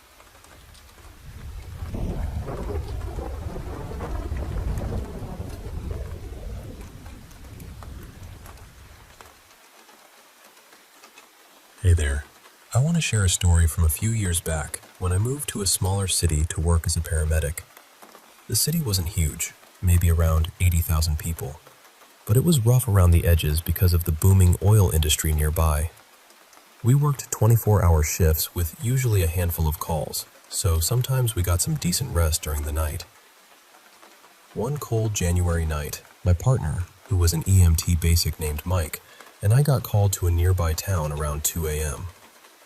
The dispatcher told us a neighbor downstairs heard someone screaming for help, but that was all the info we had. We headed there quickly with lights flashing. When we arrived, police and fire were already on scene, and the woman who called 911 was there too. She pointed us to the apartment where the screaming came from. At first, we tried knocking, but no one answered. The fire department was ready to force the door when the landlord showed up with a key. As we entered, the place was pitch black and smelled terrible. The kitchen and living room were buried under 5-foot piles of garbage and clutter, barely leaving a narrow path to walk through. The police went down the hallway toward the bathroom and bedroom. When one officer opened the bathroom door, he just stood there and said, "She's in here." I stepped inside first. The bathroom was strange. dimmed by a pale yellow light from an old-style bulb that gave off a weird, almost eerie feeling. The room was empty, except the sink was filled with dozens of makeup bottles, some leaking and spilling powders and liquids everywhere. Then I saw her. An elderly woman lying naked in the bathtub, curled up on her side with water nearly up to 8 inches. Her skin was pale, and her face was partly submerged. I checked for a pulse, but before I could get a good feel, she suddenly shot up like a wildcat, screaming and covering herself. Everyone else bolted out, leaving me standing there, stunned. I tried to calm her down, explaining who we were and why we came. She claimed she soaked every morning to ease joint pain and denied screaming or needing help. I asked about self-harm and mental health, but she was coherent and refused any care, so I had her sign a refusal form and left. As we stepped outside, I burst out laughing from the shock, and soon everyone was chuckling nervously. My partner later told me all he remembered was hearing me yell and sprint out. Fast forward about 3 months. I was working with a different partner, and we got a call for a welfare check on the same woman. As we pulled up, my heart sank. Same building, same nightmare. The officers explained that a friend at a nearby gas station hadn't seen her in weeks, and there was a strong, awful smell coming from the apartment. The landlord was unreachable, so we called fire to force entry again. Inside, the garbage was worse, and thousands of flies buzzed around. The smell hit us like a wall. An officer opened the bedroom door and motioned me over. There she was, lying on her back between 2 massive piles of trash, her body in an advanced state of decomposition. Her skin was paper-thin, blackened and peeling, with bones visible through the cracked flesh. Her eyes and lips were gone, replaced by crawling maggots. It was like something out of a horror movie. I had to catch myself from gagging. We suited up with protective gear and carefully cleared a space to move her. But as we lifted, the skin stuck to the carpet and peeled away from her body, revealing thousands of maggots underneath. It was heartbreaking and disturbing. We managed to place her in a body bag and took her to the funeral home as quickly as possible. Looking back, we think she passed away sometime shortly after that first visit, and that call might have been the last time anyone really saw her alive. It's a story that stuck with me, a reminder of the strange, sometimes tragic lives people lead, and the unexpected moments we encounter in this line of work.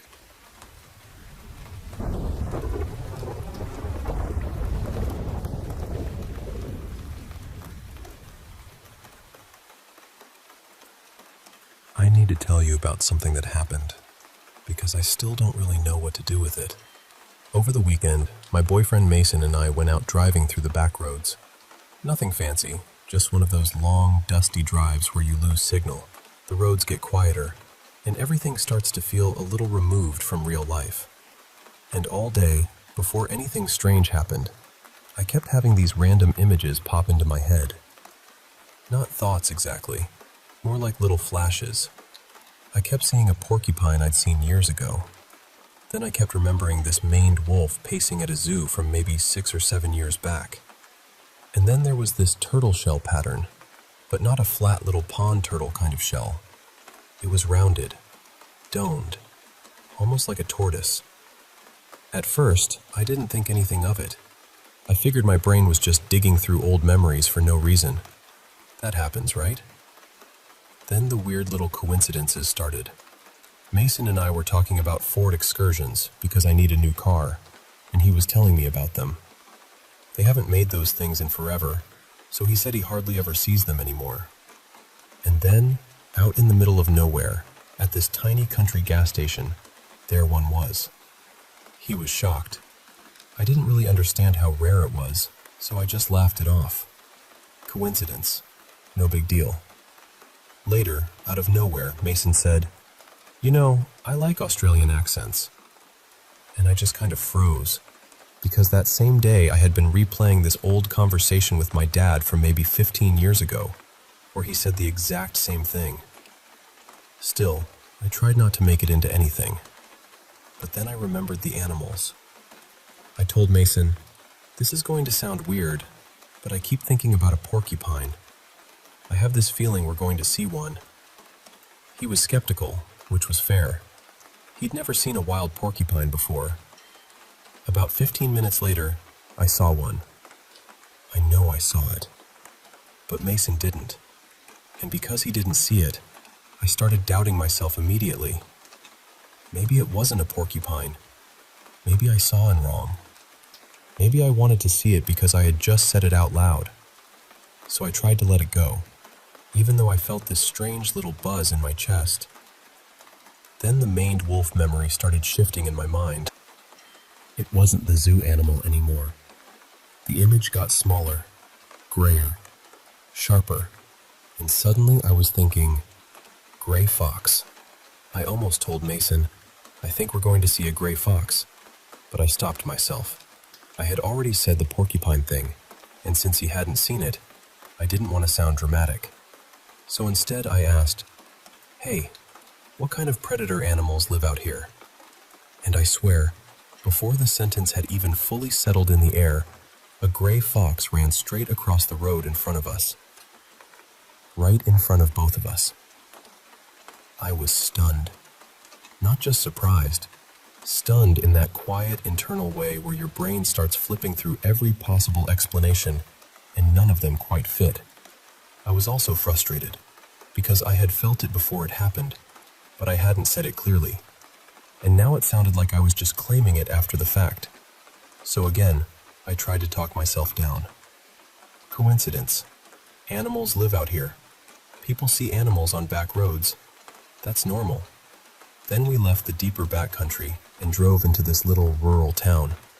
Suddenly Mason swerved hard. There, in the middle of the road, was a huge porcupine. Not off to the side, not hidden in brush. Right there, big, unmistakable, impossible to miss. We both saw that one. And we just started laughing because what else do you do? The first porcupine was the one only I saw, the one I couldn't prove. And then here comes another one, practically standing in the road like, "Fine, is this clear enough?" By that point, I was completely rattled. So I told Mason, "Okay, I have one more image." I told him about the turtle shell. I said it had to be domed, not a regular flat-looking aquatic turtle, a turtle or tortoise with a rounded shell. After that, I kept looking around, but I also told him we couldn't force it. I said, "If it's going to happen, it'll make itself obvious. We won't have to squint and convince ourselves." For a while, nothing happened. Then I got distracted. I started telling him some old story, and I genuinely forgot about the turtle for a minute. And right then, clear as day, there was a turtle crossing the dirt path in front of us. Mason stopped the car. I got out to look, but within seconds it had crawled toward this dirt hole and blended in so perfectly that if we had been 10 seconds earlier or later, I don't think we would have noticed it at all. That's the part I keep coming back to. The timing. The order. The specifics. I didn't sit there naming every animal I could think of. I wasn't saying, maybe we'll see a deer, a raccoon, a bird, a fox, a turtle, a porcupine. It wasn't like that. It was porcupine first, then gray fox, then the domed shell turtle. And we saw them in that order. I'm a pretty grounded person. I want there to be a rational explanation. I want someone to tell me brains are pattern machines, coincidences happen, and rural roads are full of wildlife. I can accept that, but I also can't pretend it didn't feel strange. I've had coincidences before. I've had moments that felt too oddly timed to ignore. But this was the first time someone else was there with me. This was the first time I said part of it out loud before it happened. And now I don't know what to make of it. Maybe it means nothing. Maybe it's just my mind connecting dots after the fact. Maybe I noticed subtle things without realizing it, and my brain turned those signals into images. Maybe the world is simply stranger than we usually allow it to be. I don't know. All I know is that for one night, on those quiet back roads, it felt like my thoughts kept stepping out in front of the headlights.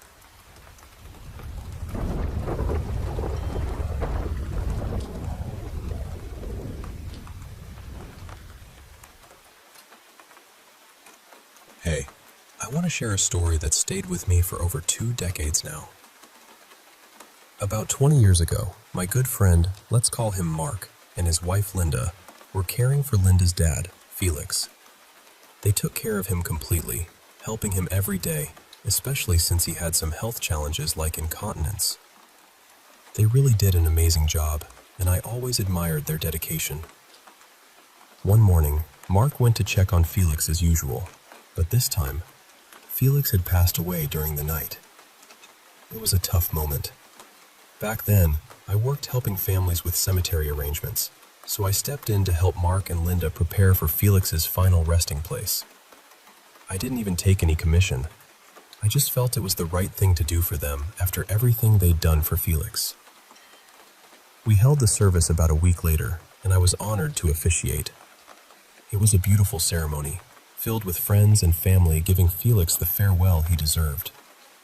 Afterward, we all rode back together in the limo provided by the funeral home, just sitting quietly and reflecting on everything. Then Linda noticed there was a message on their answering machine. Yeah, this was back in the days of landlines and answering machines. The timestamp on the message was exactly 11 a.m., the same time as Felix's graveside service. At first, we thought maybe someone who missed the service left a condolence message. But when we played it, every one of us just froze. There were 5 of us there: Mark, Linda, me, my brother James, and a neighbor friend. The background was noisy, like a room full of people talking, but then you could hear Felix's voice, clear as day. He said, "Please do not follow me." And then the message ended. We were all stunned. What could it mean? Was he warning us not to follow him into death? That didn't make sense. Maybe not to repeat his mistakes. He had a rough past, even a brief prison stay. But Linda always believed it meant one thing. Her dad was reaching out from beyond, asking her not to follow his path into darkness or despair after death. That moment, the silence, the shock, the chill in the room, it's as vivid to me now as it was then.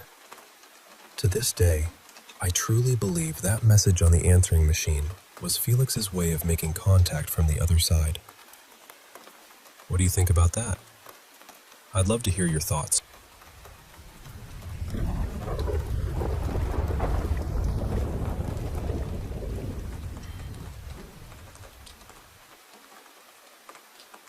I've had a few experiences in my life that I still can't fully explain, but this one stayed with me in a way nothing else ever has. And before I start, I'm not here to convince anyone of anything. You can believe in the paranormal, or you can think there's always a rational explanation. That's completely fine.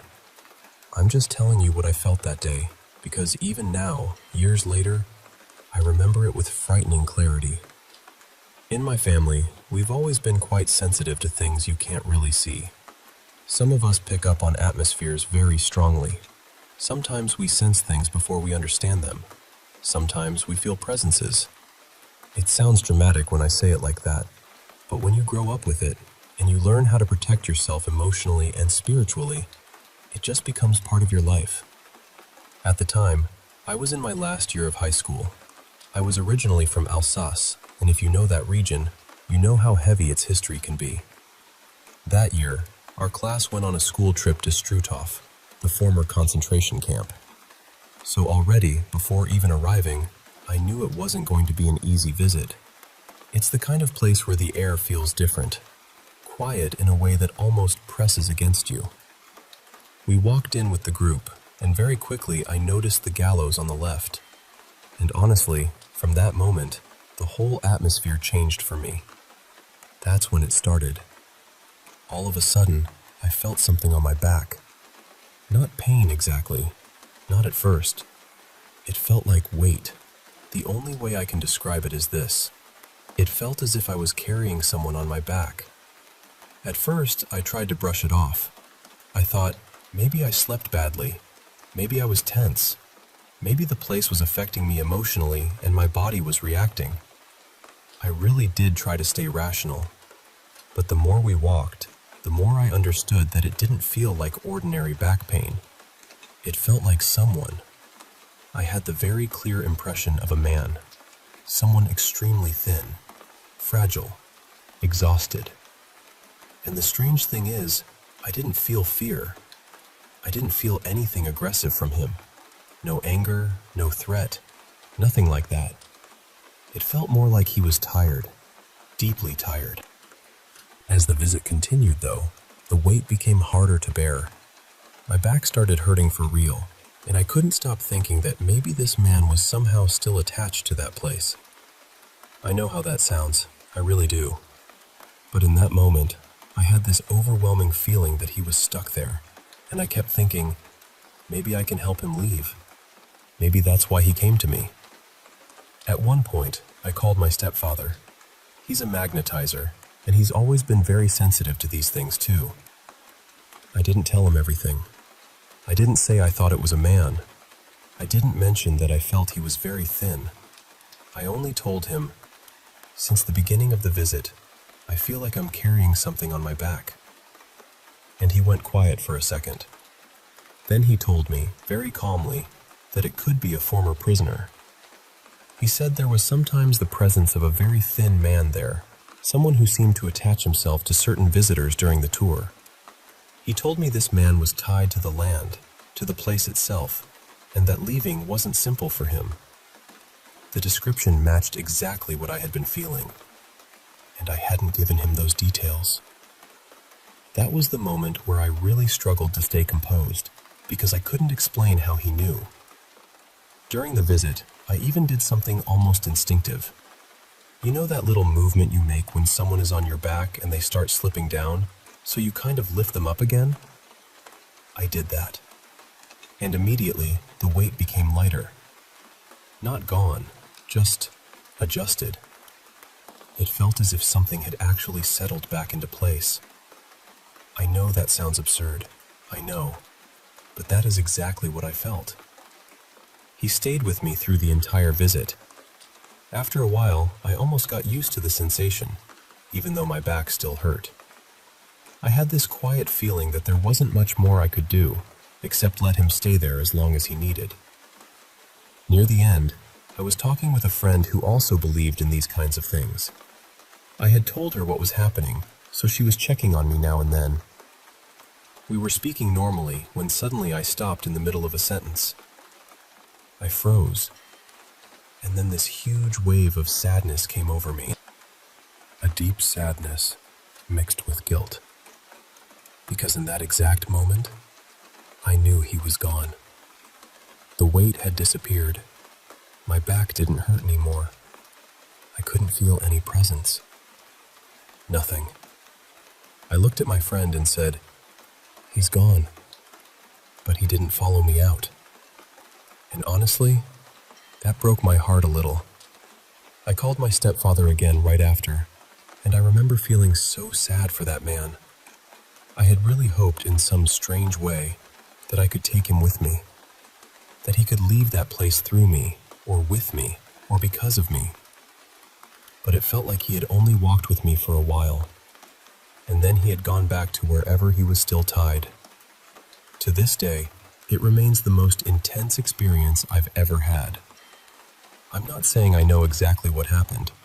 I'm not claiming I have the truth. But I know what I felt that day, and I don't think I'll ever forget it.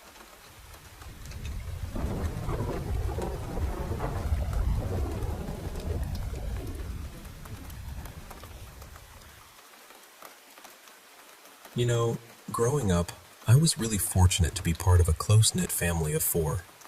My brother and sister were actually living down in Australia at the time, so it was just the 3 of us in this old house that my parents bought.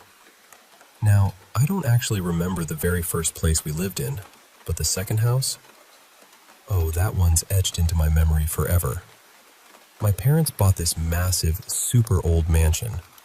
When I say old, I mean it had these little rooms that were originally slave quarters built into the house. My mom even has some old black and white pictures of the first people who owned it. I should dig those up sometime. Right after they bought the place, renovations started. And that's when things got interesting. The builders who worked on the house? Several of them said it was haunted. One painter outright refused to go back inside after just one day, saying the place was spooky. But there was this one builder who told us he thought the spirits were actually friendly, so he didn't mind at all.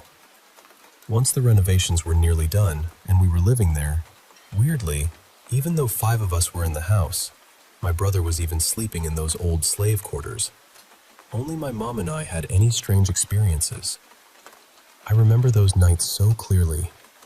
I'd lie awake, freezing with fear, hiding under my blanket, praying for morning to come. Almost every night, I'd see these dark, shadowy figures. But the thing was, when they showed up, there was this incredible glow, like nothing I've ever seen before. We lived near an airport, and sure, planes would fly over sometimes, shining light into the house. But this light was different. It was almost magical, but also terrifying. I was terrified, but looking back, I wonder if it was just me being a little kid. These shadows didn't just stand there. They'd tip over my toy clown, the kind that rocks back and forth and jingles with little bells. It wasn't a big toy, maybe about 6 inches tall. They'd rock it gently and whisper my name over and over, almost like how you'd call a puppy, in this soft, happy voice. Years later, I talked to my mom about this. She'd see what was happening from her bedroom. Our rooms were set up so she could see my door frame from her bed. She'd hear me crying, then see a bright light grow at my door, and just as suddenly, it would vanish, and I'd stop crying, mostly because I was so scared. She'd get chills and sometimes couldn't move when it happened. She also heard a child's voice calling to her when she was on the 3rd floor, while we were all outside playing. This went on for years until we sold the house, which, by the way, was no easy feat when your 7-year-old is running around telling every potential buyer the place is haunted and that the ghosts visit him every night. Eventually we sold it, and Mom even got a call from the new owners, upset that we hadn't told them the house was haunted. Mom just played it cool and pretended she had no idea what they were talking about. I was so relieved to move to a new place, another big house, but one much newer. Mom insisted on that. We got all new furniture, TVs, beds, everything except for one thing, my old wardrobe. I didn't realize it at the time, but that wardrobe was the real troublemaker. The hauntings got even worse in the new house. Maybe I was older, so I remembered things clearer, or maybe it was just more intense.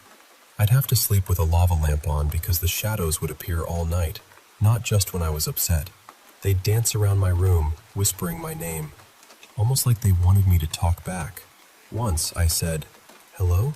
softly, but that only made the whispers louder and more intense. Eventually, I had to sleep in my parents' room to get some peace. The shadows even started to feel solid. I'd feel weight on my bed, like something was sitting there. One night, I woke up and saw my dad sitting at the end of my bed, fully dressed, just watching me. I asked, "Dad?" He smiled and waved, but didn't say a word. When I reached out to touch him, he vanished, and the weight lifted. It was so strange and scary. Finally, we got a new wardrobe, and the hauntings stopped. It's funny how something as simple as a piece of furniture could have such a hold. Since then, I've had lots more paranormal experiences, but those early years in those 2 houses really shaped how I see the world. It's a little scary sometimes, but also kind of amazing.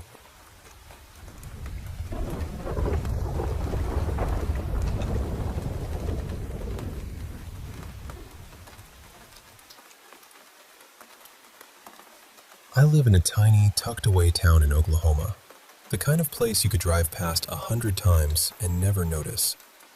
My neighborhood sits off the highway down this long gravel road that curves almost like a bent horseshoe, and the entrances are hidden behind thick trees. There's a creek running behind some of the properties, And most of us have an acre or two, so everyone has space. We mostly keep to ourselves. At night, it gets dark out here in a way that feels almost old-fashioned. There's hardly any light pollution, so the stars look close enough to touch. And we have every kind of animal you can imagine wandering around. Coyotes, bobcats, wild hogs, owls, bats, armadillos, deer, raccoons. I've even seen a fox and her little ones slipping through the neighborhood before sunrise. Usually, nighttime is loud. In the warmer months, you hear frogs, crickets, cicadas, owls, dogs barking at nothing. There's always something making noise. I'm a night owl, so I'm often awake until dawn. One night, around 2:30 in the morning, I went outside to finish putting a cover over my dog's run. My dog, Millie, had figured out how to climb out, and I was tired of her acting like a tiny prison escape expert. At first, I was just focused on the work. Then I noticed something that made my whole body go still. It was completely silent. No bugs, no owls, no coyotes, no dogs, not even wind in the trees. And then I heard it. A whistle. Not a bird, not an animal. A person's whistle. 3 low notes, quiet but close. It sounded like it was coming from the property behind mine, except nobody lives there. The man who used to own it passed away years ago, and the house has been sitting empty ever since. It's falling apart, and the land is a mess. People only come during the day sometimes to clear brush or haul junk away. But that whistle kept happening. Same 3 notes. Every few minutes. I froze when I first heard it. My skin prickled, and every alarm bell in my head went off at once. I don't whistle at night. I don't answer whistles at night. I didn't call out, "Who's there?" I didn't turn around. I didn't run. I just kept working. I made myself finish the roof, one panel at a time, while that same little tune kept drifting out of the dark behind me. When I was done, I picked up my tools, walked inside like nothing had happened, locked the door, and didn't look back. And that wasn't the only strange thing. Another night, I was lying in bed scrolling on my phone. I want to be clear. I was fully awake. I hadn't been asleep. I wasn't dreaming. My room has several windows, including one right above my bed that I keep covered with a dark towel. I was just minding my own business when I heard something speak outside. Not someone. Something. It sounded a few feet away, near the old storage barn my great-granddad built. The voice was low and distorted, almost like something was trying to copy a human voice, but didn't understand how a human mouth works. I couldn't make out the words. It was too warped, too thick, too wrong. I turned off my light and looked through the part of the window where the frosted film doesn't cover the glass. There was nothing there. No person, no animal, nothing moving.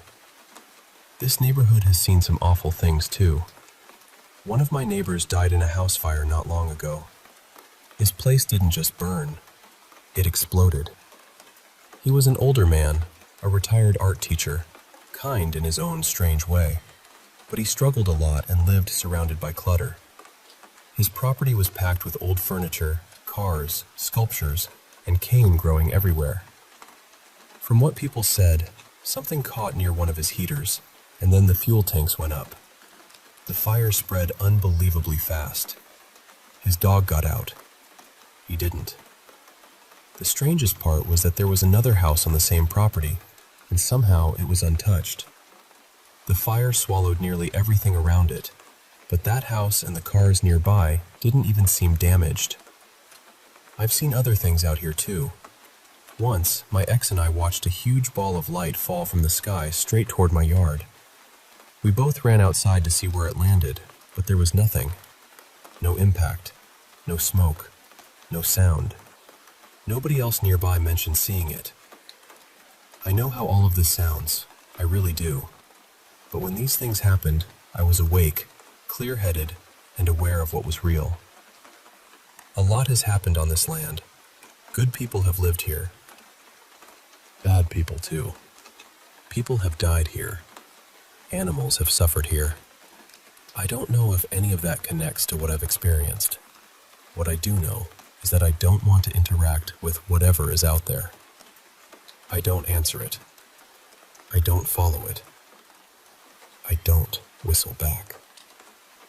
I just want my home to feel peaceful again, and some nights, when everything outside goes quiet all at once, I can't shake the feeling that something is waiting in the dark, hoping I'll come looking.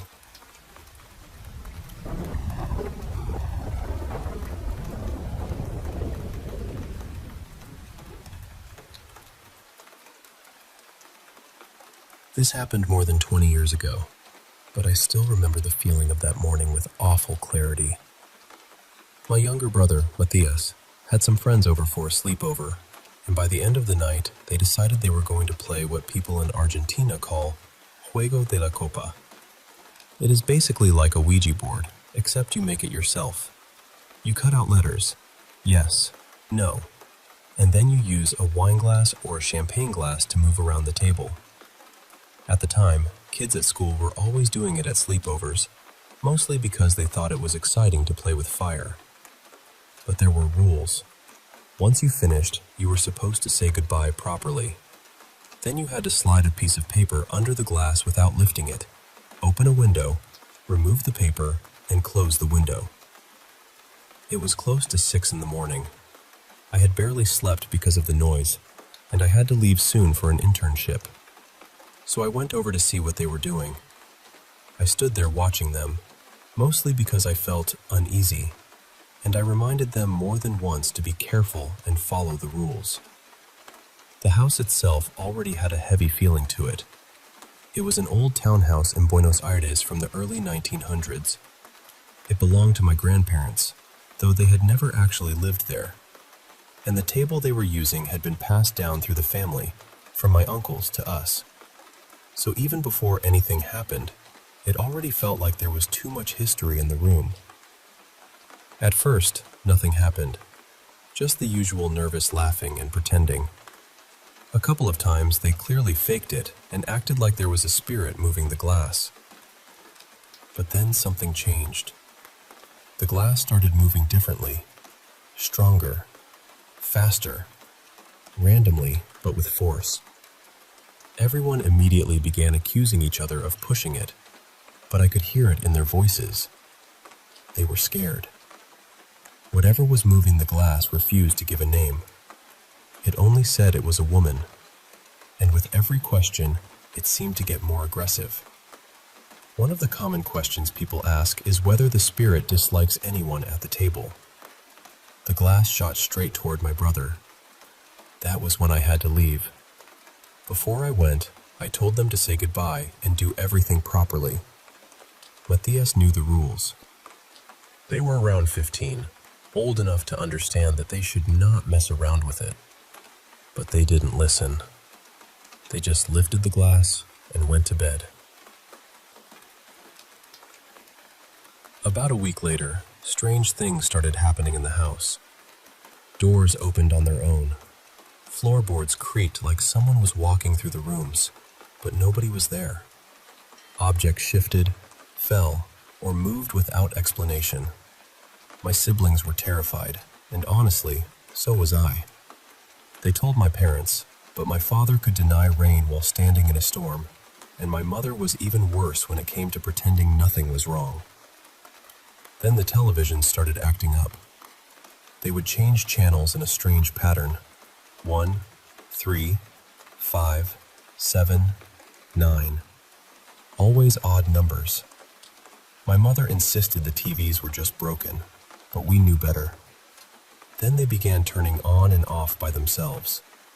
It felt like whatever was in the house was getting bolder. A couple of times, I saw someone standing in the kitchen through another window. She had her back to me, long, dark, curly hair, and a white top. Then she started to turn. I screamed. When I looked again, no one was there. There was also a computer room with a door that led to a balcony. That door was always locked and permanently shut. One day, without me noticing, it opened completely. The whole thing started near the end of 2004 and went on until March of 2006, and by the end, it was no longer just strange.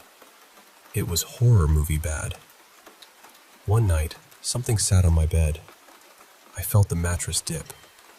Then I felt something touching my leg, slowly making circles on it. I nearly fainted, but somehow I began praying. My siblings had their own experiences too. They said they felt someone pushing their beds, or sitting on them, or moving around their rooms when no one else was there. The faucets would turn on by themselves.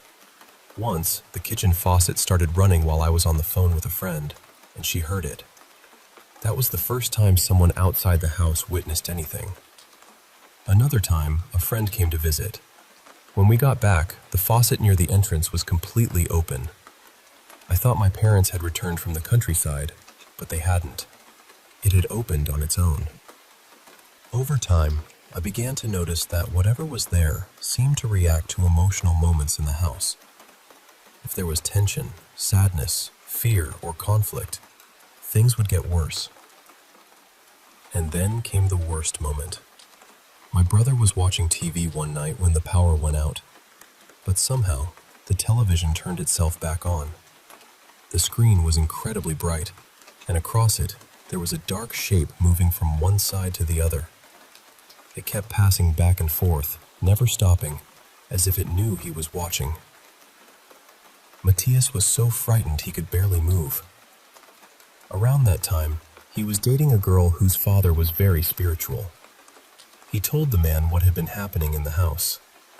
The man said he would check what was going on, whatever that meant. Later, he said there was someone trapped there, and that she was becoming stronger. He promised he would get rid of her. A few days later, something in the house changed. I do not know how else to explain it. It felt lighter, quieter, peaceful in a way it had not felt for a long time. He told my brother she was gone. And she was. Years later, my nephews once mentioned that they wanted to play with a Ouija board. My brother practically shouted at them that he would kill them if they ever did. I think some memories never really fade.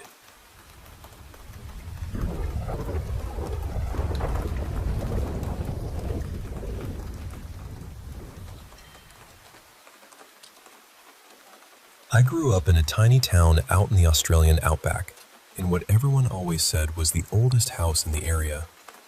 It was one of those sturdy old brick places that felt like it had soaked up every bit of heat, dust, silence, and memory the land had to offer. The family who built it had an indigenous Australian woman named Mara who helped raise their children. From what I was always told, she wasn't treated like hired help. She was loved. She was part of the household, part of the family in the way people remember long after someone is gone. But something terrible happened to her. She was murdered, and people around town still say she never really left. The local indigenous families in the area won't come near the house, even now. Not out of disrespect, I don't think. More like they know something about that place that the rest of us only brush up against. The strange part is, my bedroom growing up used to be hers, and things happened in that room all the time. My door would slowly open by itself while I was sitting there watching it. Not a little creak from a draft. I mean, it would open like someone was standing on the other side and gently pushing it. Our dog would stare into one empty corner of the room, wagging his tail like someone he knew was standing there. He never acted scared. He acted happy, like he was being greeted. As a kid, of course it frightened me sometimes. I'd lie there in the dark with my blanket pulled right up under my chin, listening for every tiny sound. But the funny thing is, it also comforted me. I never felt completely alone in that room. I imagined Mara was there, quiet, watchful, not trying to scare me, just existing alongside us. Now I'm grown, but I still go back to visit my dad. He lives in the house on his own, and he is not a superstitious man. Truly, he is the last person who would ever dramatize anything. If a noise happens, he'll blame plumbing, possums, old timber, loose hinges, anything practical before he'd say the word ghost. But lately, even he has started bringing things up. Cupboard doors open when nobody has touched them. Footsteps from rooms that should be empty.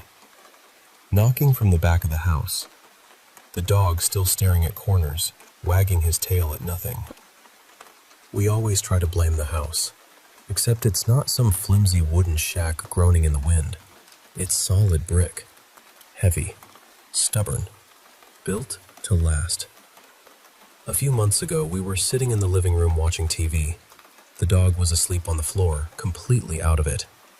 We paused the show to talk for a minute, and right in the middle of our conversation, I heard a woman cough from the back of the house. Clear as anything. My dad didn't hear it, but I froze. We both went quiet, just sitting there, waiting. Then the dog suddenly jolted awake and started growling toward the hallway. That was enough for my dad.